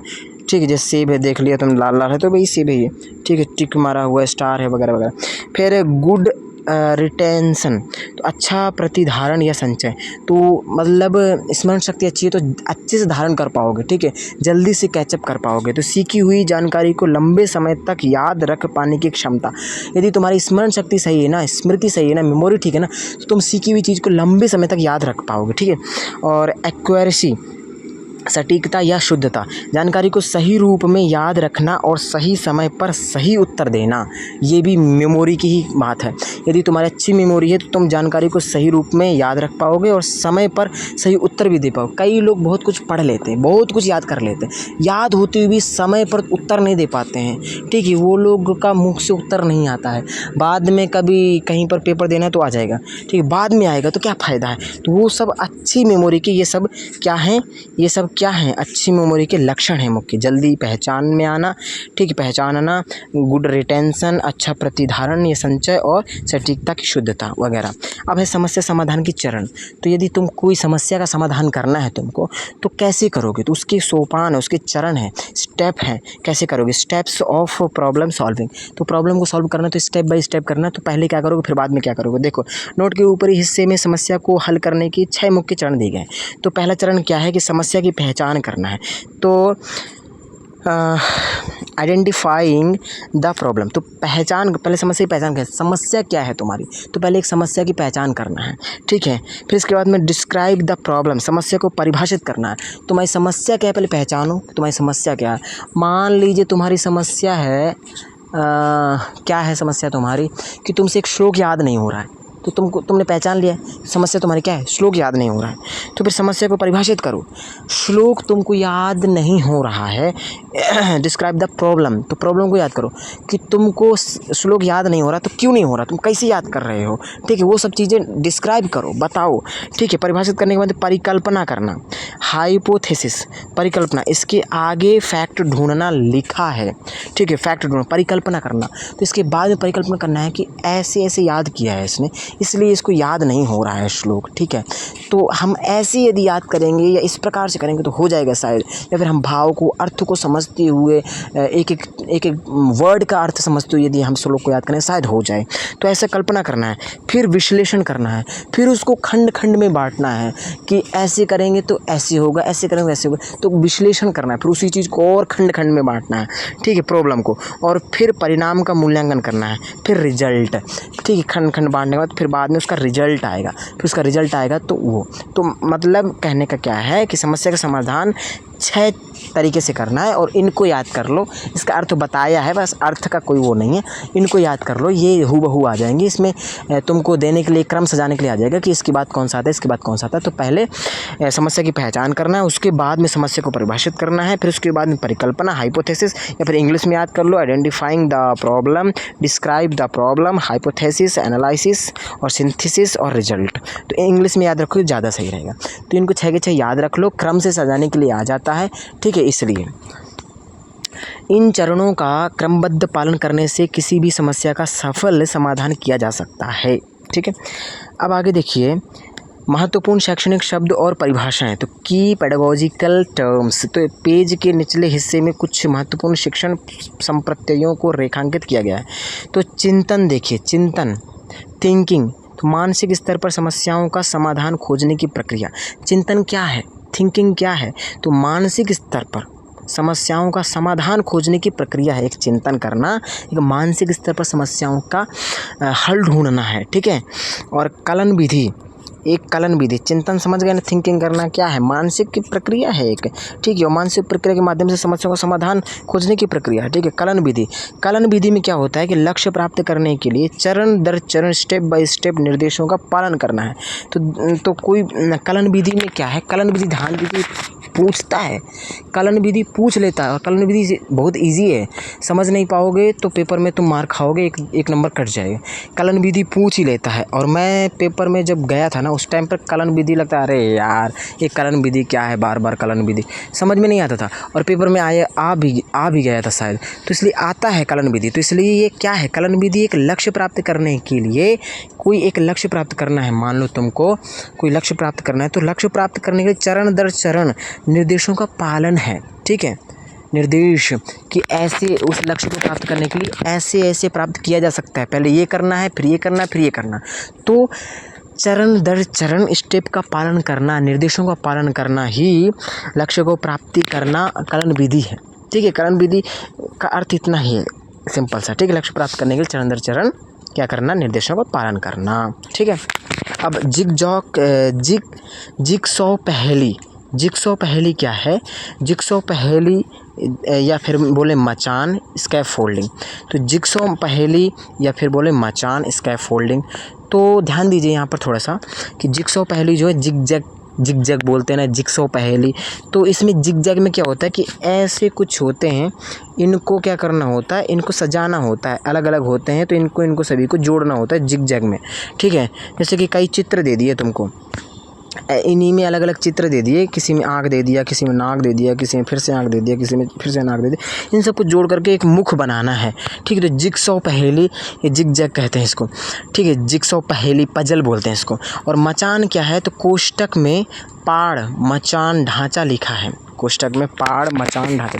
तो ये सभी चीज़ें जो है ना ध्यान रखना एकदम, मचान, ठीक है। मचान बोलें तो ये स्कैफ फोल्डिंग, इंग्लिश में एक ही शब्द है स्कैफ फोल्डिंग, परंतु इसके अनेक अर्थ हैं, मचान, पाड़, मचान, ढांचा, ठीक है। ये सभी अलग अलग शब्द हैं, और मगर इनका एक ही है, स्कैफ फोल्डिंग इतने शब्दों में बोला जाता है। और इसका मतलब क्या है कि बच्चे को दी गई जो सहायता है ना, प्रारंभिक सहायता, जैसे वो साइकिल चलाना सीख रहा है, शुरू में तुमने उसको थोड़ा पकड़ के चलाना सिखाया, और धीरे धीरे जब चलाना सीख गया ना, उसको छोड़ दिया, उसको लग रहा है कि पकड़ा हुआ है मम्मी, और बढ़िया चला रहा है, पापा पकड़ा हुआ साइकिल चला रहा है, और बाद में चला, अरे पापा तो पकड़े नहीं है, मैं तो अब सीख गया, तो फिर और चलाएगा।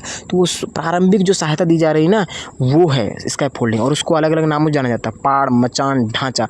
और ये किसने दिया, तो लेव वाइगोत्स्की ने दिया। स्कैफ फोल्डिंग किसने दिया, लेव वाइगोत्स्की ने। सिद्धांत को दर्शाता है, इसका अर्थ है बच्चों को सीखने में दी जाने वाली अस्थायी मदद है। अस्थायी मतलब शुरू में दिया, फिर इसके बाद में वो अपने आप चलाने लग गया साइकिल। तो शुरू में दिया तो स्थायी नहीं ना, अस्थायी है, थोड़ी देर के लिए जाए, इसके बाद अपने आप चलाने लग गया।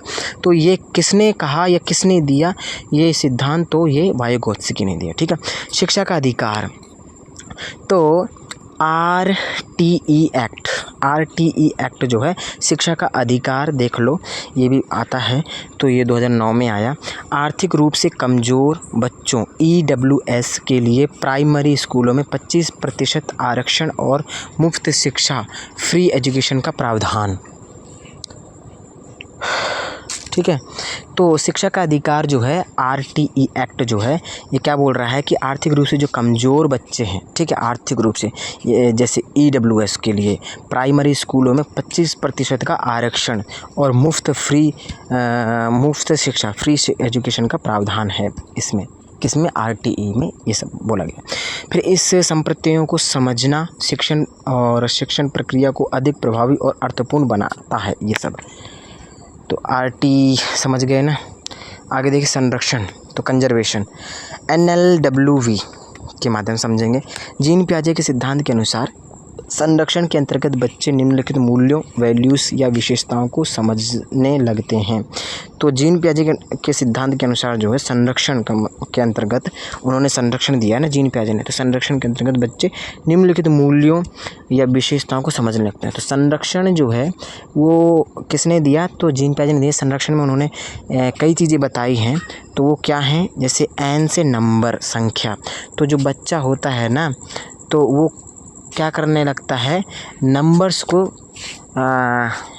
समझने लगता है, ठीक है, नंबर्स को समझने लगता है कि 1 2 है, 3 है, 4 है, 5 है, नंबर्स को समझने लगता है उल्टा सीधा करके, जोड़ करके।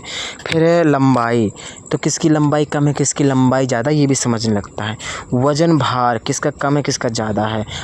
वॉल्यूम, आयतन, तो किस गिलास में ज़्यादा पानी, किस में कम है। वो संरक्षण में क्या है, ध्यान दीजिए, संरक्षण में क्या होता है, पलटावीकरण, ठीक है, पलटावीकरण का मतलब है कि जैसे कि नंबर्स हैं, नंबर्स, तो एक नंबर, 10 नंबर वगैरह, इनको नंबर को जानना, बच्चा नंबर को जानना सीख जाता है कि ये 1 सेब है, ये 2 सेब है, ठीक है, 3 सेब है ना, 4 सेब है, ऐसे। और फिर जैसे मान लीजिए एक लाइन में तुमने छोटी छोटी सेब रख दी बहुत सारे, और एक लाइन में बड़े बड़े रख दिए। यदि नंबर नहीं आता है तो बड़े वाले को बोलेगा ये ज़्यादा है, वो कम है, परंतु ज़्यादा वही है, काउंटिंग में तो ज़्यादा वो है, तो ऐसे। फिर है लंबाई, तो मान लीजिए किसी पेंसिल की लंबाई कम है, किसी की ज़्यादा है, ठीक है, तो जिसकी लंबाई ज़्यादा है परंतु वो और किसी की लंबाई कम है, तो मान लीजिए उसकी लंबाई ज़्यादा है परंतु उसकी चौड़ाई नहीं है, एक की चौड़ाई बहुत ज़्यादा है, तो चौड़ाई ज़्यादा होने के कारण वो ज़्यादा है और लंबाई के कारण उसमें चौड़ाई नहीं तो वो कम है। तो मगर वो बच्चा क्या बोलेगा कि लंबा वाला ही ज़्यादा है। क्यों? क्योंकि उसको ये ज्ञान नहीं है कि वो लंबा है, परंतु पलटावीकरण नहीं जानता है, वो ही चीज़। तो लंबाई, ठीक है, और वजन, भार, किस में कितना भार है, किस में कितना वजन है। मान लो एक रुई का ढेर बहुत सारा पड़ा है, ठीक है, रुई का ढेर ज़्यादा देख करके और लोहा कम पड़ा है, परंतु वो लोहा को कम ही बोलेगा कि इसका भार कम है, उसका ज़्यादा है रुई का, परंतु रुई का भार कम है क्योंकि रुई का भार कम होता है इसलिए वो ज़्यादा दिख रही है। तो वो सब चीज़ें समझने लगता है बच्चा, ठीक है। आयतन, एक गिलास चौड़ा है, बड़ा है, परंतु एक लंबा है और पतला है, उसमें पानी ज़्यादा दिख रहा है परंतु चौड़े में थोड़ा कम दिख रहा है, परंतु पानी तो बराबर है ना, तो वो सब चीज़ें समझने लगता है बच्चा, ठीक है। तो जीन पियाजे के अनुसार है ये संरक्षण, और ये यहाँ से प्रश्न बहुत सारे बनते हैं इसलिए मैंने बता दिया। NLWV के हिसाब से याद रख सकते हैं। N for number, L for length, W for wait और V फॉर वैल्यू। शिक्षण के स्तर देखिए, तो शिक्षण के स्तर जो हैं लेवल्स ऑफ टीचिंग, तो शिक्षण को मुख्य रूप से 3 स्तरों में विभाजित किया गया है। तो शिक्षण के स्तर बोलें तो 3 प्रकार के स्तर हैं शिक्षण के। एक है मेमोरी लेवल, स्मृति स्तर, याद करना या रटना, सिर्फ तथ्यों को दिमाग में बैठाना ही होता है। तो शिक्षण के कितने स्तर हैं, लेवल्स ऑफ टीचिंग कितने, 3 प्रकार की है। तो कौन कौन से हैं, स्मृति, बोध और चिंतन। तो स्मृति में क्या होता है कि केवल रटना होता है, फैक्ट को याद रखना होता है दिमाग में, और बोध में क्या होता है, समझना होता है, उनको जो याद रखा है, जो याद किया गया उसको समझ कर सीखना होता है, तथ्यों के पीछे के अर्थ और संबंध को जानना होता है, ठीक है। और फिर चिंतन में क्या होता है कि जो सीखा है, जो समझा है, उसको मनन या चिंतन करना है, गहराई से सोचना और खुद से चीज़ों को सीख कर समस्याओं का समाधान करना है। तुमने सीख लिया, उनको समझ भी लिया, अब उनको चिंतन करके उसको और विस्तार देना है, ठीक है, वो सब है। जीन पियाजे का सिद्धांत, तो अब ये जीन पियाजे का सिद्धांत आ गया और हमारा हो गया 1.5 घंटे लगभग हो गए हैं 1 घंटा 21 मिनट हो चुका है। तो अब हम बाकी का जो पार्ट है, तीसरे पार्ट में अब आएंगे लेकर के इसको। तो अब यहाँ पर ही हम ख़त्म करते हैं, ठीक है। जीन पियाजे ये हमारी 21वीं स्लाइड है। तो फिर आगे हम फिर से लेकर के आएंगे नेक्स्ट पार्ट में, ठीक है। तो तब तक रिवाइज कीजिए, पढ़िए, ठीक है, और ध्यान से, क्योंकि ये जो मैं जितना भी दे रहा हूँ ना 3 पार्ट में मटेरियल दूंगा ना, सफिशिएंट रहेगा लगभग में तुम्हारे सीटेट के CDP के लिए, ठीक है। इसके बाद में मैं पॉजिटिव नेगेटिव जो वर्ड होते हैं ना, तो उनसे तुम पहचान सकते हो क्वेश्चन को, तो और ईजी हो जाएगा। तो वो भी एक वीडियो लेकर के आऊँगा। तो मान लीजिए उसको मिला करके 4 पार्ट हो सकते हैं। इसके बाद में फिर मैं प्रीवियस ईयर भी लेकर के आऊँगा, टाइम रहेगा तो, क्योंकि वो भी ज़रूरी है, उसके बिना तो कुछ भी नहीं है। तो ठीक है, तो फिर से वही बात कि नए हैं तो चैनल को सब्सक्राइब कीजिए, पुराने हैं तो लाइक कीजिए, शेयर कीजिए, कमेंट कीजिए और अपने दोस्तों को भेजिए जो भी पढ़ना चाहता है, ठीक है। तो ठीक है, फिर मिलते हैं नेक्स्ट पार्ट में, नेक्स्ट वीडियो में, ठीक है। धन्यवाद।